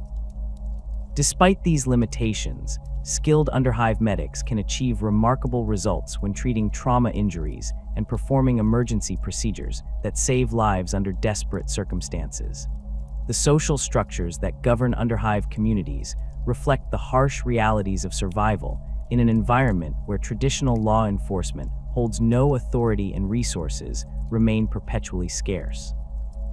Leadership typically emerges through demonstrations of strength, cunning, or specialized knowledge that proves valuable to community survival. Gang leaders maintain their positions through a combination of personal combat ability, strategic thinking, and the loyalty of followers who benefit from successful leadership decisions. Justice systems within underhive communities operate according to informal codes that emphasize immediate resolution of disputes and practical consequences for antisocial behavior. Theft of essential resources typically results in physical punishment or expulsion from the community, while violent crimes may be answered with retaliatory violence or formal duels that settle disputes through combat. The lack of formal legal procedures means that justice often depends on the personal relationships and political alliances that influence community decision-making. Trade relationships between different underhive communities require careful negotiation and ongoing maintenance, as the lack of central authority means that agreements depend entirely on mutual benefit and the threat of retaliation for violations. These trade networks facilitate the exchange of specialized goods and services that individual communities cannot produce independently, from weapons and ammunition to food and medical supplies. The neutral territories where trading takes place often develop into permanent market settlements that serve multiple communities while maintaining independence from any single gang or faction. The corruption that festers within hive cities spreads like a cancer through the desperate masses, taking root in the hearts and minds of those who have lost hope in the Emperor's protection. In the overcrowded hab blocks where families struggle to survive on meager rations, where workers toil endlessly in toxic manufactorums for wages that barely sustain life, the whispered promises of chaos cults find fertile ground among souls pushed beyond their breaking point. The initial recruitment often begins with simple acts of kindness, a cult member offering food to a starving family, providing medicine to a sick child, or extending friendship to someone isolated by the brutal realities of hive existence. These early contacts appear entirely innocent, as cult recruiters understand that direct approaches involving obvious heretical activities would trigger immediate rejection from potential converts. Instead, they focus on building trust and dependency through sustained assistance during times of crisis. When a worker loses his position due to injury or poor performance, cult members might offer temporary employment in their legitimate business operations. When a family faces eviction from their HAB unit, cultists provide alternative accommodation or financial assistance that prevents immediate homelessness. These interventions create emotional bonds and feelings of obligation that make subsequent recruitment efforts far more effective. The gradual indoctrination process employed by chaos cults involves the slow introduction of theological concepts that initially appear to complement rather than contradict orthodox imperial doctrine. Cultists might speak of the emperor's hidden teachings that reveal deeper truths about humanity's destiny, or they might introduce meditation practices that supposedly enhance one's connection to the divine will. The corruption typically begins with subtle modifications to familiar prayers and rituals, adding phrases or gestures that carry hidden meanings while maintaining the surface appearance of proper imperial worship. Small group meetings provide the primary venue for advancing the indoctrination process, as cultists organize gatherings that ostensibly serve legitimate purposes while gradually introducing heretical elements. These meetings might begin as prayer circles for families facing particular hardships, study groups examining approved religious texts, or mutual aid societies providing support during economic difficulties. The intimate nature of these gatherings allows cult leaders to assess individual participants and identify those most susceptible to further corruption, while maintaining operational security through careful screening of attendees. The psychological manipulation techniques employed during these meetings exploit the specific vulnerabilities and frustrations that drive individuals toward heretical beliefs. Workers who feel powerless in their daily lives receive teachings about hidden sources of strength that can be unlocked through proper devotion to the true powers of the galaxy. Parents worried about their children's futures learn about prophecies that promise salvation for those who demonstrate sufficient faith in the coming transformation. The elderly who face declining health and approaching death discover doctrines that offer immortality through service to eternal masters who transcend mortal limitations. As indoctrination progresses, cultists introduce increasingly explicit heretical concepts while maintaining the psychological pressure and social bonds that prevent members from questioning or abandoning the group. The revelation of chaos worship occurs gradually, with each step justified through theological arguments that build upon previously accepted ideas. Members who express doubts or resistance face social isolation within the group, loss of the material benefits provided by cult membership, and subtle threats against their families or livelihood that discourage defection. The organizational structure of established chaos cults within hive cities typically follows cell-based patterns that limit the damage caused by the discovery and elimination of individual members. Each cell operates independently while maintaining limited contact with higher levels of the cult hierarchy, ensuring that the capture and interrogation of low-level cultists cannot compromise the entire organization. Cell leaders receive their instructions through coded messages, dead drops, or brief meetings with intermediaries who possess no knowledge of the cult's overall structure or objectives. Recruitment for chaos cults often targets specific demographic groups whose circumstances make them particularly vulnerable to corruption. Industrial workers exposed to toxic chemicals and dangerous working conditions prove susceptible to Nurgle cults that promise relief from suffering and the embrace of decay as a natural part of existence. Young people frustrated by limited opportunities and rigid social hierarchies gravitate toward slaanesh cults that offer experiences of pleasure and sensation unavailable through legitimate channels. Military personnel and security forces attracted to violence and domination find appeal in corn cults that celebrate combat and bloodshed as sacred acts. The rituals performed by chaos cults begin with seemingly harmless activities that gradually escalate in their heretical content and dangerous consequences. Early ceremonies might involve group meditation sessions, communal meals with special significance, or the creation of artwork and symbols that appear decorative but carry hidden meanings. As members become more deeply committed to the cult, the rituals incorporate increasingly explicit violations of imperial law and religious doctrine, including the desecration of imperial symbols, the invocation of demon names, and ultimately the performance of human sacrifice. Genestealer cult infiltration follows distinctly different patterns from chaos corruption, beginning with the infection of key individuals who occupy positions of authority or influence within Hive society. The initial genestealer infiltrators target administrative officials, industrial supervisors, and community leaders, whose positions provide access to large numbers of potential victims, while offering protection from casual scrutiny. A single infected administrator can facilitate the placement of hybrid offspring in critical positions throughout the bureaucratic hierarchy, creating networks of influence that extend far beyond the original point of infection. The biological nature of genestealer corruption creates multi-generational infiltration patterns that can remain undetected for decades, as hybrid offspring gradually assume increasingly important roles within Hive society. First-generation hybrids possess obvious alien characteristics that limit their utility for infiltration, but their superior physical capabilities make them valuable as enforcers and protectors for the growing cult. Second-generation hybrids retain some alien features, but can often pass for normal humans with minor mutations or deformities, allowing them to occupy positions that require public interaction while maintaining their loyalty to the genestealer patriarch. Third and fourth generation hybrids appear almost entirely human while retaining the psychic connection to the patriarch that ensures absolute loyalty to the cult's objectives.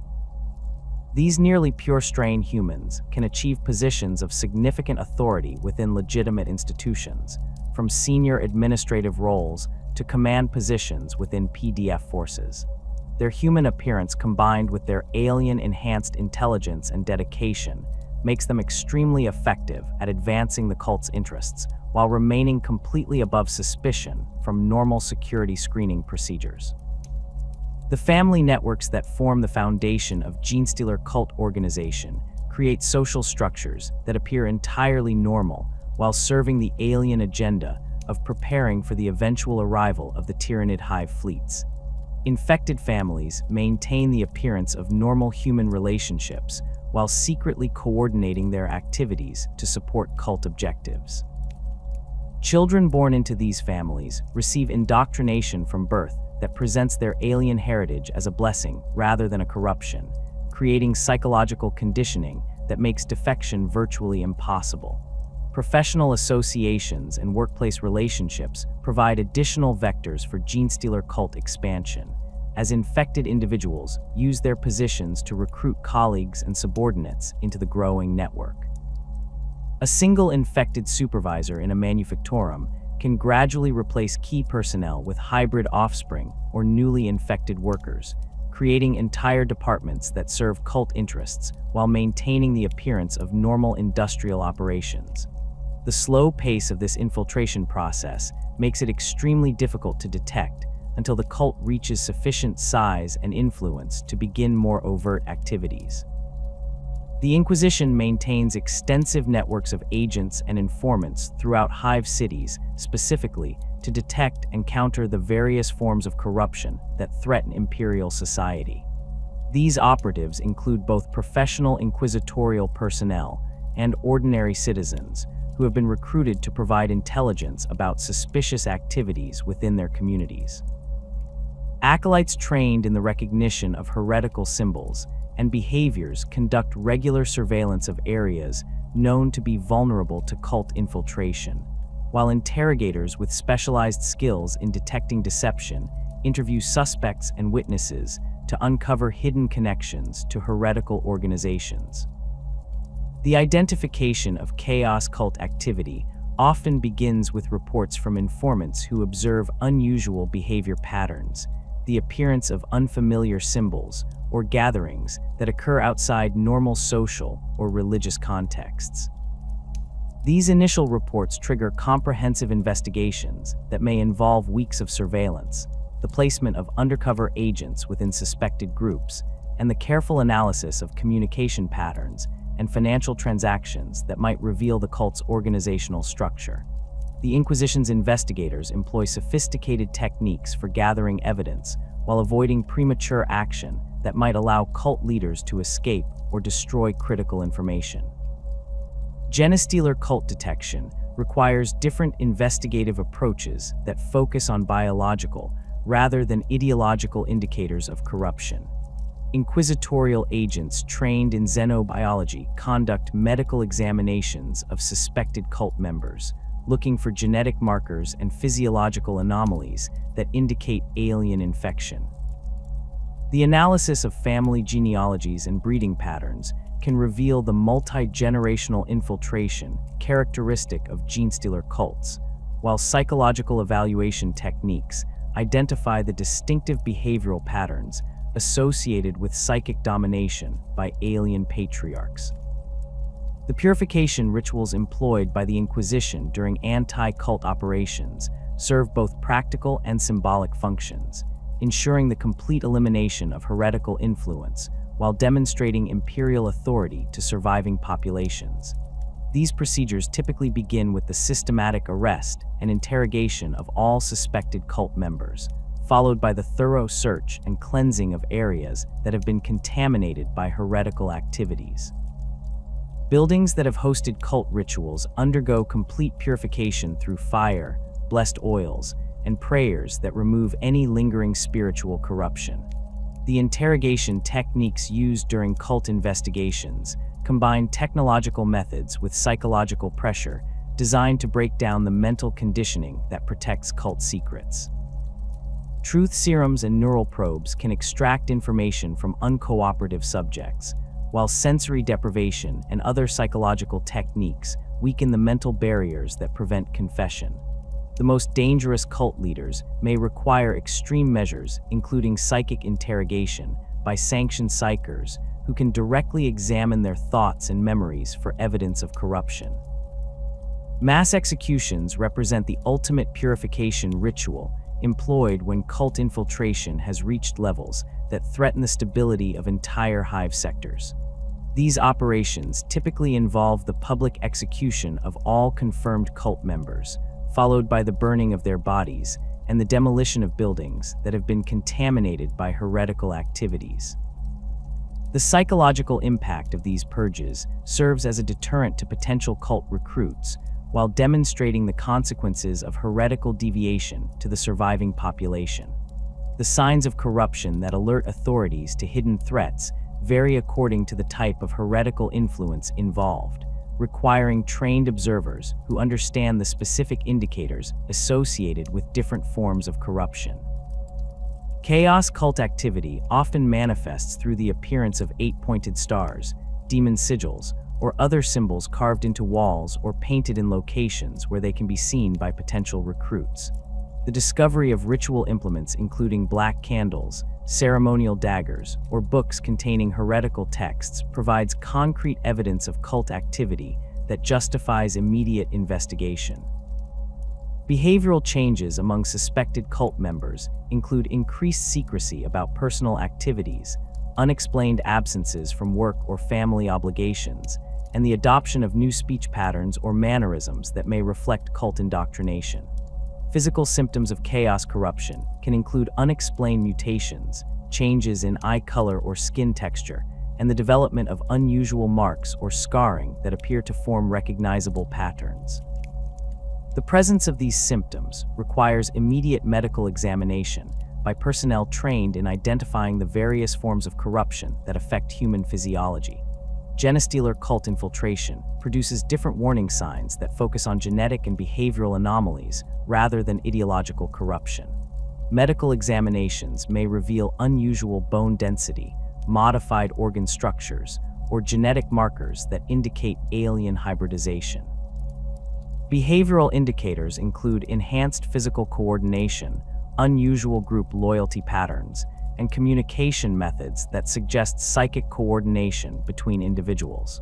The discovery of these symptoms triggers immediate quarantine procedures and comprehensive testing of potentially infected individuals and their associates. Environmental indicators of cult activity include the discovery of hidden ritual sites, the presence of unusual organic growths or formations, and atmospheric anomalies that suggest warp influence or alien contamination. Chaos ritual sites often feature elaborate altar arrangements, pools of blood or other bodily fluids, and architectural modifications that create specific geometric patterns believed to enhance warp contact. Genestealer cult sites typically include breeding chambers, biomechanical growths, and structural modifications that accommodate alien physiology and reproductive requirements. The investigation of suspected corruption sites requires specialized equipment and protective measures designed to prevent contamination of investigating personnel. Psychic dampeners and blessed amulets provide protection against warp influence during the examination of chaos cult sites, while biohazard suits and genetic scanners protect investigators from alien contamination during genestealer cult operations. The documentation of evidence at these sites follows strict protocols that ensure the preservation of critical information while preventing the spread of corruption to other locations. The acquisition of basic necessities within hive cities transforms simple biological requirements into complex challenges that consume enormous amounts of time, energy, and resources from populations already stretched to their breaking points. Water distribution systems operating throughout the middle and lower levels deliver recycled liquid that has passed through dozens of filtration stages, each processing cycle removing some contaminants while introducing others from corroded pipes and overwhelmed purification equipment. The taste of this recycled water carries metallic undertones from iron deposits and chemical additives used in the purification process, while its cloudy appearance reflects the presence of suspended particles that the filtration systems cannot completely eliminate. Citizens queue for hours at water distribution points located throughout residential sectors, their plastic containers and improvised vessels marking their places in lines that stretch for blocks during peak demand periods. The rationing systems that govern water allocation base individual allowances on work productivity records and family size, with essential workers receiving supplemental rations, while those with poor performance evaluations find their allocations reduced below subsistence levels. Families develop elaborate conservation strategies that involve reusing wash water for cleaning purposes, collecting condensation from atmospheric processors, and carefully timing their consumption to maximize the utility of limited supplies. The water recycling facilities that serve hive populations operate massive processing plants located in the middle levels, their filtration systems combining mechanical screening, chemical treatment, and biological processing to transform wastewater into potable liquid. These facilities process everything from industrial runoff to human waste, their multi-stage treatment systems designed to remove toxins and pathogens while recovering as much usable water as possible from contaminated sources. The bacterial cultures used in biological treatment stages require careful maintenance to prevent the growth of harmful organisms that could contaminate the entire water supply.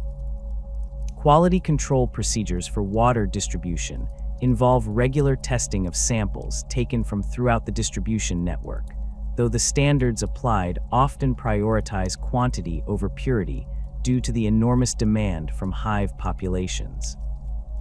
Testing equipment measures bacterial content, chemical contamination levels, and the presence of heavy metals that could cause long-term health problems, but the acceptable limits for these contaminants remain significantly higher than those applied in more privileged areas of the hive.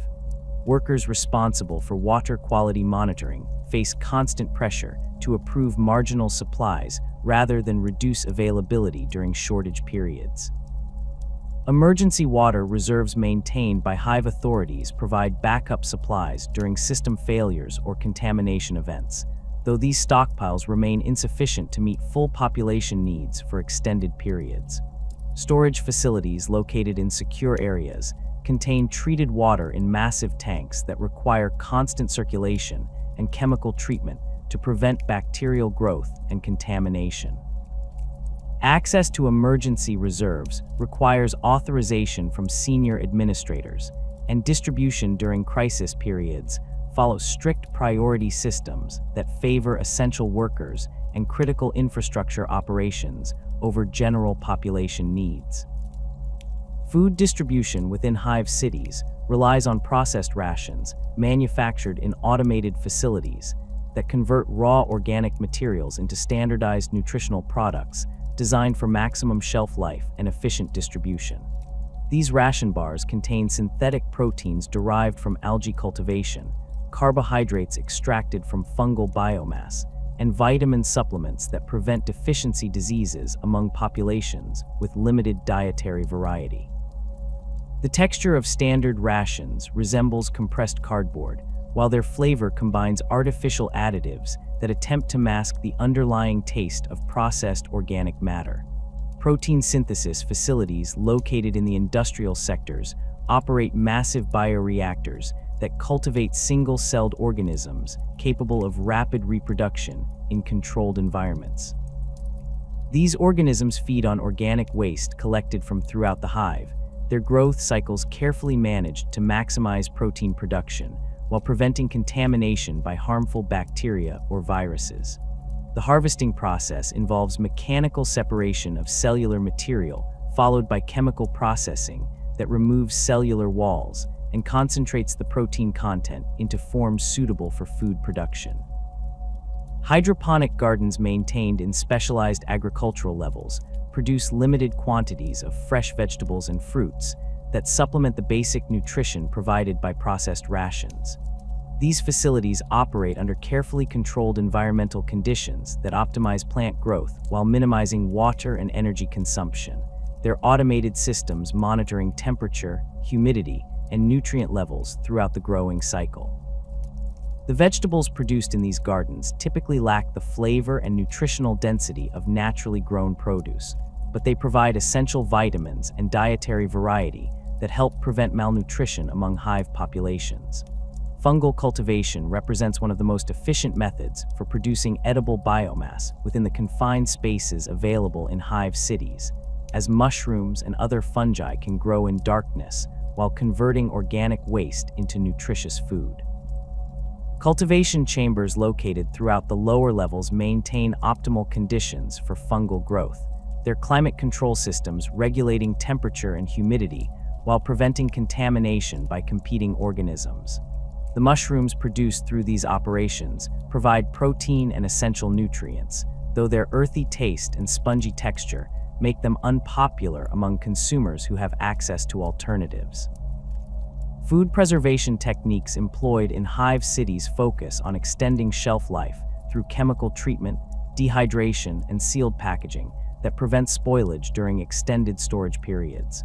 Preservation facilities use radiation treatment to sterilize food products and eliminate bacteria that could cause spoilage, while chemical preservatives prevent oxidation and maintain nutritional content over time. The packaging systems employed for food distribution utilize synthetic materials that provide barrier protection against moisture and contamination, while remaining cost-effective for mass production. Black market food trading provides access to higher quality nutrition for those who can afford premium prices or who possess valuable trade goods to exchange for superior rations. These underground markets often feature fresh produce smuggled from agricultural worlds, protein sources derived from hunting underhive creatures, and luxury items that have been diverted from shipments intended for the upper levels. The quality and safety of black market food varies dramatically, with some vendors maintaining high standards while others sell products that pose significant health risks to consumers. Air quality within hive cities represents a constant health hazard that affects every aspect of daily life, as atmospheric processors struggle to maintain breathable conditions for billions of inhabitants while filtering out the pollutants generated by massive industrial operations. The recycled atmosphere carries the acrid smell of chemical processing, the metallic taste of particulate matter, and the organic odors of biological waste processing that create a distinctive environmental signature recognizable to anyone who has lived within hive walls. Respiratory problems affect significant portions of the population, with chronic coughing, lung irritation, and reduced breathing capacity becoming accepted as normal conditions of hive existence. Atmospheric processing facilities operate enormous filtration systems that draw contaminated air from throughout the hive structure, passing it through multiple treatment stages designed to remove toxins and replenish oxygen levels. These systems employ mechanical filters that capture particulate matter, chemical scrubbers that neutralize acidic compounds, and biological processors that use bacterial cultures to break down organic pollutants. The maintenance requirements for these facilities involve constant replacement of filter media and regular cleaning of processing equipment that becomes clogged with accumulated contaminants. Industrial emissions from manufactorums and processing plants contribute the majority of atmospheric pollution within hive cities, their smokestacks and exhaust systems releasing chemical vapors, particulate matter, and toxic gases directly into the enclosed atmospheric system. Pollution control measures focus on dilution and dispersion rather than elimination, as the economic costs of comprehensive emission control would significantly impact industrial productivity. Workers in heavily polluted areas receive breathing apparatus and protective equipment, though the effectiveness of this gear diminishes over time due to filter saturation and equipment deterioration. Ventilation systems that circulate air throughout residential and commercial areas operate according to complex routing patterns that attempt to provide fresh air to all inhabited spaces, while managing the pressure differentials created by the hive's massive atmospheric processors. These systems include primary circulation ducts that carry air between major sections, secondary distribution networks that serve individual levels, and local ventilation equipment that provides air movement within specific buildings and work areas. The maintenance of ventilation systems requires specialized technical knowledge and access to replacement parts that may be difficult to obtain during supply shortages. Air quality monitoring equipment installed throughout hive cities measures concentrations of various pollutants and provides data that authorities use to adjust atmospheric processing operations and issue health warnings during periods of particularly severe contamination. These monitoring stations track levels of toxic gases, particulate matter, and biological contaminants that could pose immediate health threats to exposed populations. The data collected by monitoring systems often reveals contamination levels that exceed safe exposure limits, but the practical impossibility of eliminating all pollution sources means that authorities must balance health concerns against economic and operational requirements. Personal protective equipment available to hive residents includes basic respirators and filter masks that provide limited protection against atmospheric pollutants, though the cost and availability of effective protective gear remains beyond the reach of many families. Industrial workers receive specialized breathing apparatus appropriate for their specific work environments, while residents of heavily polluted areas may invest in personal air purification, devices that filter contaminated atmosphere within their living spaces.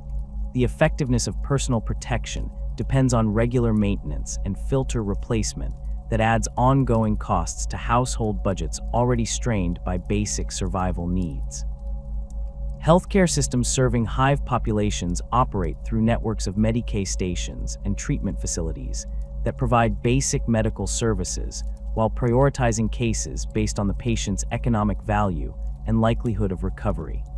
These facilities focus on maintaining workforce productivity rather than comprehensive healthcare, with treatment decisions guided by utilitarian calculations that maximize the benefit to overall hive operations.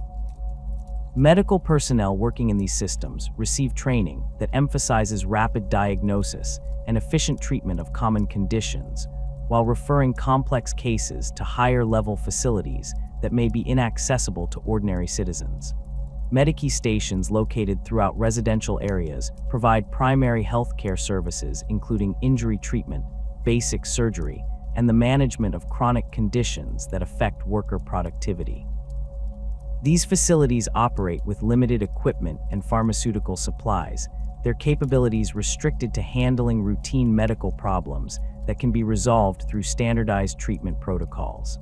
The medical staff at these stations typically includes trained technicians rather than fully qualified physicians, their knowledge sufficient for common procedures, but inadequate for complex medical situations. Pharmaceutical supplies available at Medicae stations consist primarily of generic medications produced in Hive manufacturing facilities, their quality and effectiveness varying according to production standards and quality control procedures. Pain relievers, antibiotics, and basic surgical supplies form the core inventory at most facilities, while specialized medications for rare conditions or advanced treatments remain available only at higher-level medical centers. The distribution of pharmaceuticals follows rationing systems that allocate medications based on medical priority and patient work status, with essential workers receiving preferential access to limited supplies. Surgical procedures performed at Medicae stations range from basic wound treatment and bone setting to more complex operations that require general anesthesia and sterile operating conditions.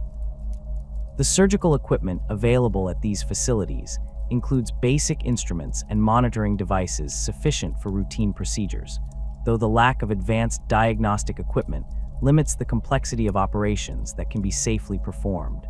Surgical outcomes depend heavily on the skill and experience of individual medical personnel, as the standardized training provided to Medicae technicians may not prepare them for unusual complications or difficult cases. Mental health services within Hive medical systems receive minimal resources and attention, as psychological problems are generally viewed as personal weaknesses rather than legitimate medical conditions requiring treatment. The constant stress of Hive life creates widespread mental health problems, including depression, anxiety, and various forms of psychological breakdown, but the available treatment options remain limited to basic counseling and pharmaceutical intervention.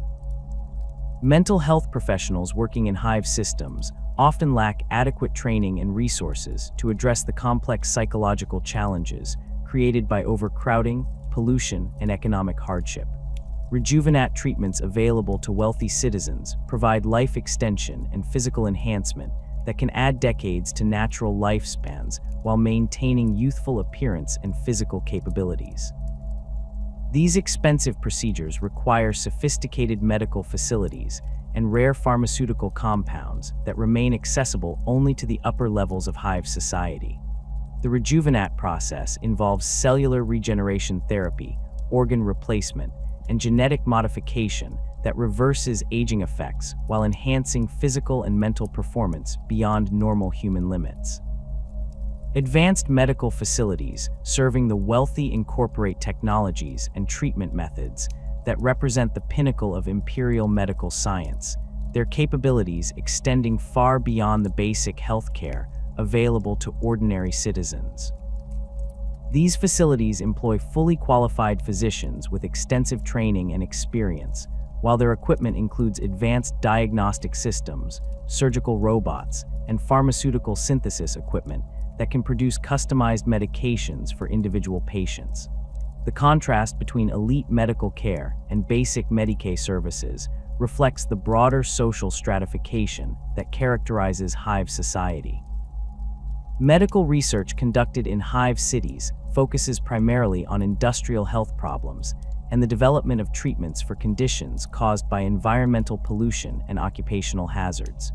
Research facilities study the effects of chemical exposure, radiation poisoning, and other health problems that affect large numbers of workers. Their findings used to develop protective measures and treatment protocols that maintain workforce productivity. The ethical standards applied to medical research vary according to the social status of research subjects, with experiments on lower-class populations receiving less oversight than studies involving wealthy volunteers.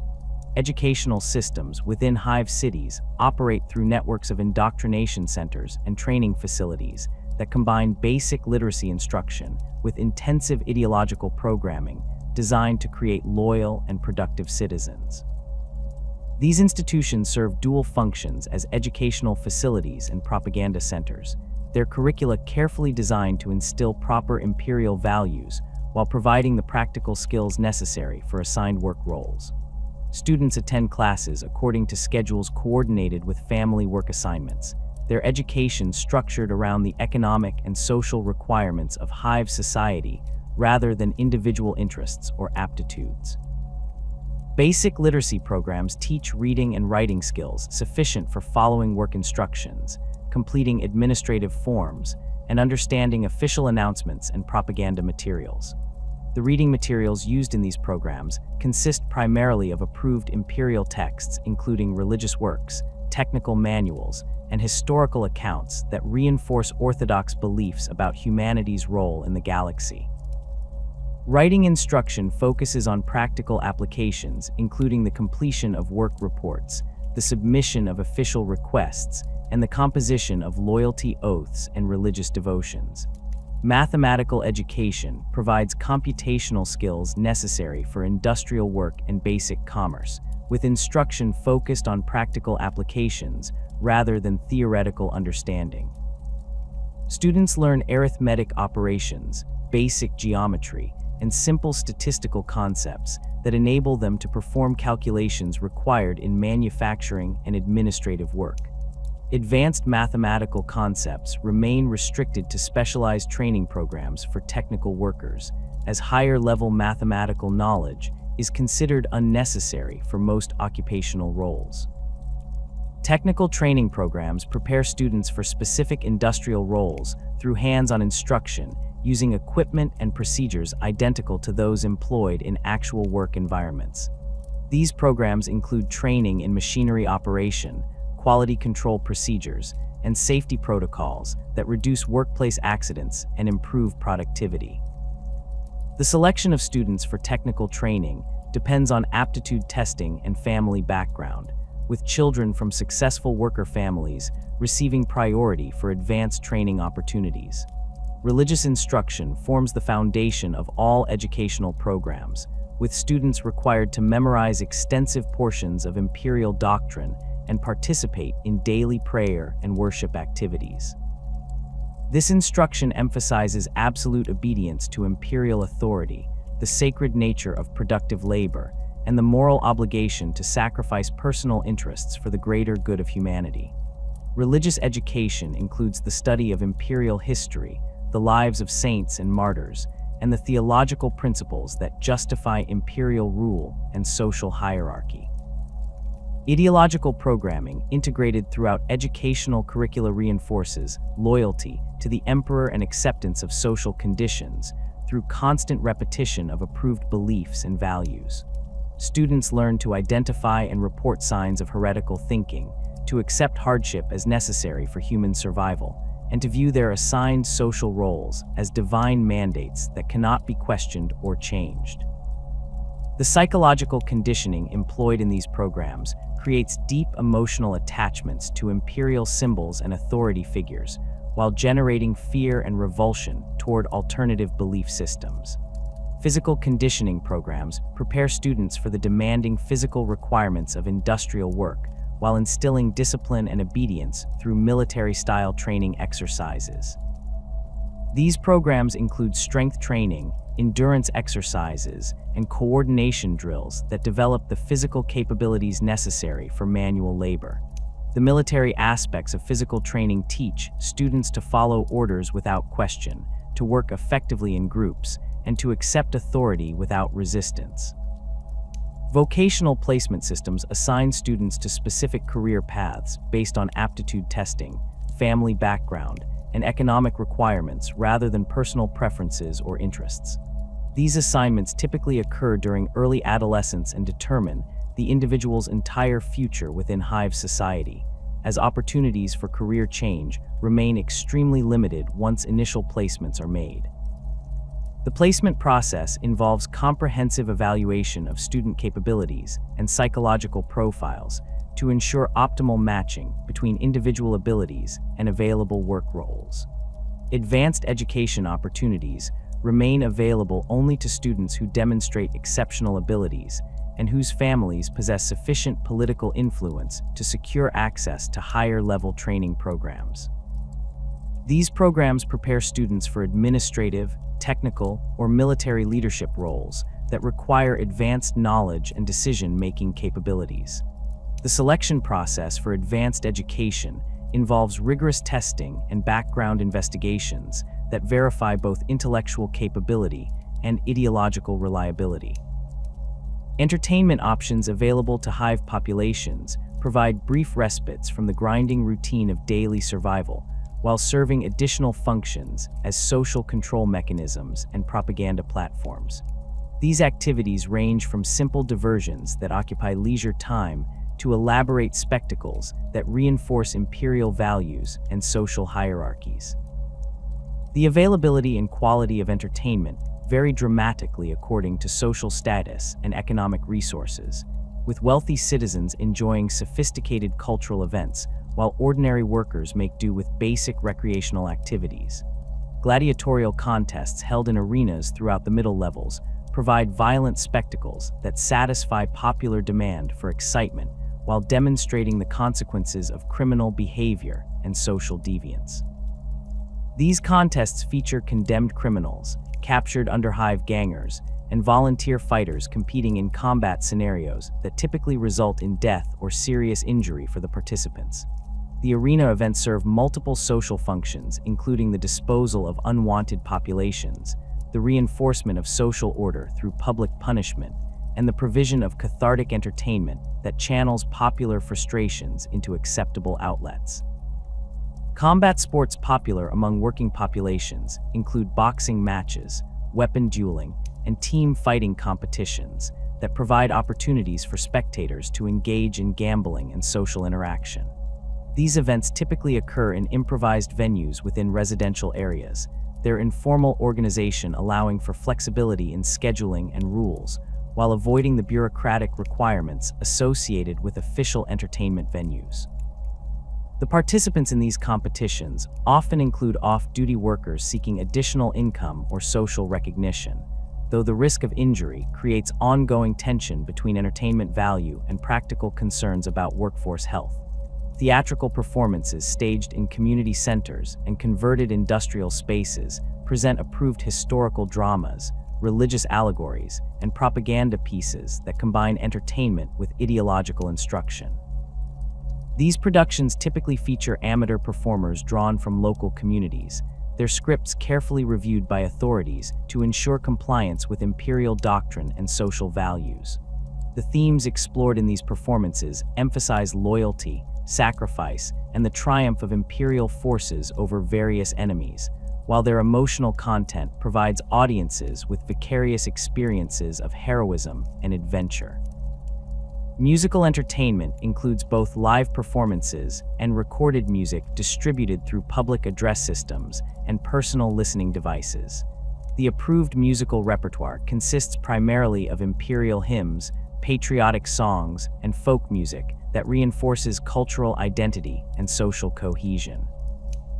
Musical instruments available to ordinary citizens include simple percussion devices and basic stringed instruments that can be manufactured locally, while more sophisticated instruments remain accessible only to professional musicians and wealthy patrons. Religious festivals provide the most elaborate entertainment events available to general populations, their celebrations combining spiritual observance with community gathering and recreational activities. These festivals feature processions, communal meals, musical performances, and dramatic presentations that create shared experiences of joy and spiritual renewal. The organization of religious festivals requires months of preparation by community volunteers and religious authorities, their success depending on careful coordination of resources and activities that serve both entertainment and devotional purposes. Gambling activities popular among Hive populations include card games, dice competitions, and betting on various contests and events that provide opportunities for social interaction and the possibility of financial gain. These activities often occur in informal settings including taverns, worker break areas, and private gatherings where participants can engage in friendly competition while discussing work and community issues. The authorities generally tolerate small-scale gambling as a harmless diversion, though large-scale operations that threaten social order or economic stability face intervention by law enforcement agencies. Recreational reading materials available to literate citizens include approved fiction, historical accounts, and technical publications that provide entertainment while reinforcing proper imperial values. These materials typically feature stories of imperial heroes, accounts of military victories, and instructional content that promotes productivity and social responsibility. The distribution of reading materials occurs through community libraries and reading rooms that provide access to approved publications, while monitoring usage patterns to identify potential security concerns. The catastrophic collapse of Hive Sector Gamma 7 on Necromunda began with a hairline fracture in a primary support column that had endured millennia of stress from the massive weight bearing down from the levels above. The initial crack, no wider than a human finger, propagated through the adamantium-reinforced rockcrete with devastating speed as the structural integrity of the entire section failed in a cascading chain reaction. Within minutes, 43 levels of residential hab blocks, manufactorums, and commercial districts pancaked downward in a thunderous avalanche of debris that claimed over 2 million lives and left another million trapped beneath tons of twisted metal and pulverized rockcrete. The structural engineering principles that govern Hive construction incorporate multiple redundancy systems designed to prevent total collapse, but the age of many Hive cities means that critical support elements operate far beyond their original design specifications. The adamantium framework that forms the skeleton of each Hive level experiences constant stress from thermal expansion, seismic activity, and the gradual settling of foundations that can create microfractures in supposedly indestructible materials. Regular inspection protocols exist to identify potential structural weaknesses, but the sheer scale of Hive cities makes comprehensive monitoring impossible with available resources and personnel. Toxic gas leaks represent another persistent threat that can transform entire Hive sectors into death zones within hours of initial contamination. The chemical processing facilities that operate throughout industrial levels handle enormous quantities of corrosive acids, poisonous solvents, and volatile compounds, whose accidental release creates atmospheric contamination that spreads rapidly through ventilation systems. The Great Poison Cloud incident on Armistice Prime resulted from a catastrophic failure in a promethium refinery that released chlorine gas throughout 17 levels, forcing the emergency evacuation of over 50 million residents while claiming hundreds of thousands of lives among those who could not reach safety in time. Industrial accidents involving plasma reactors and fusion generators create radiation hazards that can contaminate vast areas for decades, rendering entire Hive sectors uninhabitable until extensive decontamination efforts can reduce exposure levels to acceptable limits. The meltdown at Reactor Complex Theta 9 on Mordian forced the permanent abandonment of 37 levels after radioactive materials breached containment and spread throughout the atmospheric circulation system. Emergency response teams equipped with radiation suits and detection equipment worked for months to establish safe corridors through contaminated areas, but large sections of the affected zone remain sealed behind blast doors and warning barriers that will persist for generations. Atmospheric processor failures can suffocate entire populations when backup systems prove inadequate to maintain breathable conditions throughout massive Hive structures. The primary atmospheric plant serving Hive Tertius on Valhalla suffered a complete systems failure during a routine maintenance cycle, leaving 12 billion residents dependent on emergency oxygen reserves that could sustain life for only 18 hours. The frantic repair efforts involved thousands of tech adepts working around the clock to restore functionality, while emergency evacuation procedures attempted to relocate critical personnel to unaffected areas of the Hive. Fire represents perhaps the most terrifying disaster that can befall Hive populations, as the confined spaces and limited escape routes create conditions where relatively small blazes can escalate into infernos that consume entire levels. The Great Fire of Hive Primus began in a textile manufactorum when overheated machinery ignited stored synthetic fabrics, but inadequate fire suppression systems and blocked emergency exits allowed the flames to spread through ventilation ducts and elevator shafts to 17 different levels. The fire burned for 6 days before emergency crews could establish effective fire breaks, leaving behind charred ruins that housed the remains of over 800,000 victims. Seismic activity affecting hive cities can trigger structural failures that propagate throughout interconnected levels, creating earthquake damage that extends far beyond the initial impact zone.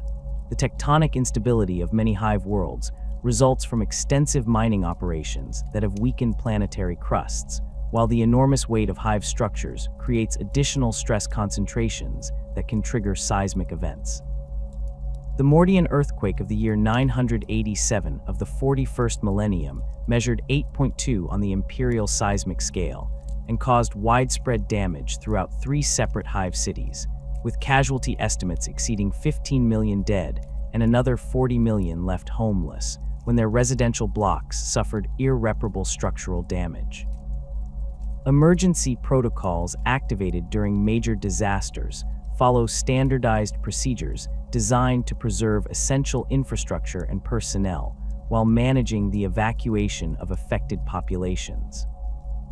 These protocols include the immediate sealing of contaminated areas through automated blast door systems, the activation of emergency communication networks that bypass damaged infrastructure, and the deployment of rescue teams equipped with specialized equipment for operating in hazardous environments. The implementation of emergency procedures requires coordination between multiple agencies and authorities whose normal jurisdictional boundaries may become irrelevant during crisis situations. Lockdown procedures implemented during toxic contamination events involve the systematic isolation of affected areas through the closure of ventilation systems, transportation networks, and access routes that could allow the spread of dangerous materials. These procedures often trap thousands of residents within contaminated zones while protecting larger populations from exposure, creating tragic situations where authorities must choose between accepting certain casualties in affected areas or risking much larger losses through contamination spread. The lockdown protocols include provisions for emergency life support systems and rescue operations, but the effectiveness of these measures depends on the nature and severity of the contamination involved. Evacuation routes planned for different types of emergencies utilize transportation networks and emergency passages that remain functional during various disaster scenarios. These routes include primary evacuation corridors designed for rapid movement of large populations, secondary pathways that provide alternatives when main routes become blocked, and emergency tunnels that connect critical facilities and provide escape routes for essential personnel. The capacity limitations of evacuation systems mean that full population evacuation remains impossible during most emergency situations, requiring authorities to prioritize the rescue of specific groups based on their importance to hive operations and recovery efforts. Mass transportation systems activated during evacuations include cargo elevators converted for passenger use, emergency transit vehicles deployed from strategic reserves, and commandeered civilian transport that authorities requisition for evacuation purposes. These systems operate under emergency protocols that override normal scheduling and safety procedures to maximize evacuation capacity, though the stress placed on transportation infrastructure during crisis situations often results in additional failures that complicate rescue efforts. The coordination of evacuation transportation requires real-time communication between multiple control centers and the flexibility to adapt routing as conditions change throughout the affected areas. Emergency shelter facilities established during major disasters provide temporary accommodation for displaced populations, while permanent housing solutions are developed or affected areas undergo repair and decontamination. These shelters typically utilize large open spaces including sports facilities, warehouses, and converted industrial buildings that can accommodate thousands of refugees with basic sleeping arrangements and sanitation facilities. The management of emergency shelters requires enormous resources for food distribution, medical care, and security services that prevent overcrowding from leading to additional humanitarian crises. Medical triage systems implemented during mass casualty events prioritize treatment based on the severity of injuries and the likelihood of successful recovery, with medical personnel making difficult decisions about resource allocation under extreme pressure. Emergency medical facilities established near disaster sites include field hospitals equipped with basic surgical capabilities and trauma treatment equipment, while more seriously injured victims require evacuation to higher-level medical centers that may be located in unaffected areas of the hive. The psychological trauma associated with major disasters creates additional medical challenges that strain mental health services already inadequate for normal population needs. Astra Militarum deployment during Hive City emergencies typically involves regiments stationed on nearby worlds or orbital facilities, their arrival often delayed by the time required for interstellar travel and the bureaucratic processes necessary to authorize military intervention in civilian areas. The 47th Vestroyan Firstborn Regiment, deployed to assist with disaster relief on Necromunda, arrived 6 days after the initial structural collapse, their heavy equipment and engineering capabilities proving invaluable for clearing debris and establishing emergency infrastructure. However, their late arrival meant that most rescue opportunities had already passed, leaving the regiment to focus on recovery operations and the prevention of secondary disasters. Imperial Guard engineering units possess specialized equipment and training for disaster response operations, including heavy lifting equipment, excavation machinery, and portable power generation systems that can restore basic services to affected areas. These units often include tech adepts and other specialists capable of repairing damaged infrastructure and assessing structural integrity in compromised buildings. The deployment of engineering resources requires careful coordination with local authorities to ensure that military assistance supports rather than interferes with ongoing civilian rescue efforts. Space Marine intervention in Hive City disasters represents the ultimate emergency response capability, though the rarity and strategic value of Astartes' forces means that such deployments occur only during the most catastrophic situations or when other threats compound natural disasters. The Ultramarines' 4th Company responded to the demon incursion that followed the atmospheric processor failure on Mukraga's honor, their rapid deployment and superior combat capabilities proving essential for containing the warp breach that threatened to consume the entire hive. However, even Space Marine intervention could not prevent the loss of over 3 million civilians who perished before the breach could be sealed. The tactical capabilities of Space Marine forces include specialized equipment for operating in hazardous environments, advanced communication systems that remain functional during infrastructure failures, and the combat experience necessary for dealing with the secondary threats that often emerge during major disasters. Astartes forces can establish secure perimeters around disaster sites, conduct search and rescue operations in areas too dangerous for ordinary personnel, and provide the military leadership necessary for coordinating complex emergency responses involving multiple agencies and organizations. Orbital bombardment represents the most extreme emergency response option available to Imperial authorities, employed only when disasters threaten to spread beyond containment or when heretical influences exploit emergency conditions to establish footholds within hive populations.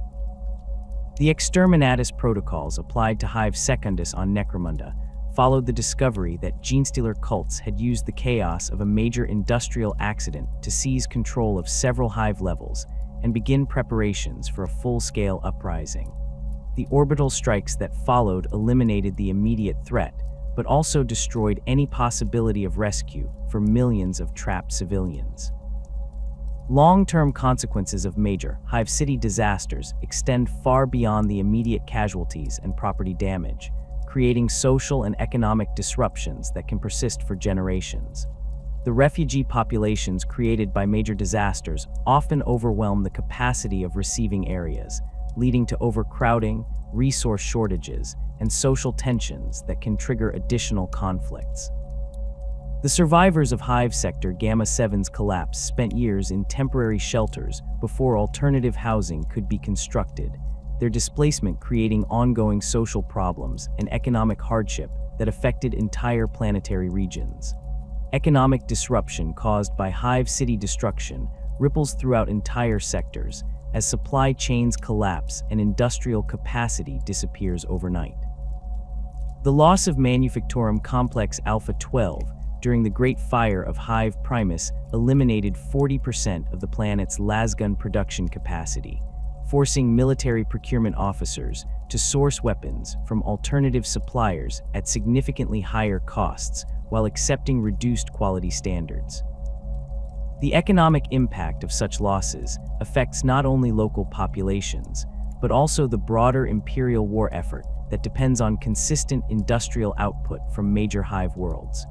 Reconstruction efforts following major disasters require enormous investments of resources and labor that strain planetary economies already struggling with the costs of maintaining existing infrastructure.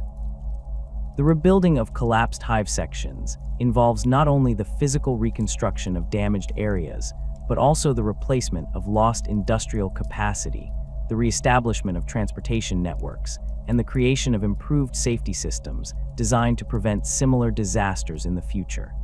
These reconstruction projects often take decades to complete and may never fully restore the lost capacity and population levels that existed before the disaster. Insurance systems within the Imperial economy provide limited compensation for disaster losses, though the scale of major Hive City catastrophes often exceeds the capacity of insurance providers to honor their obligations.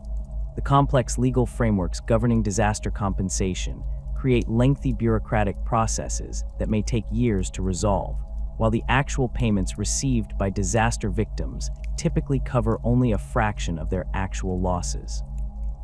The inadequacy of insurance coverage means that most disaster recovery depends on government assistance and charitable organizations rather than private compensation systems.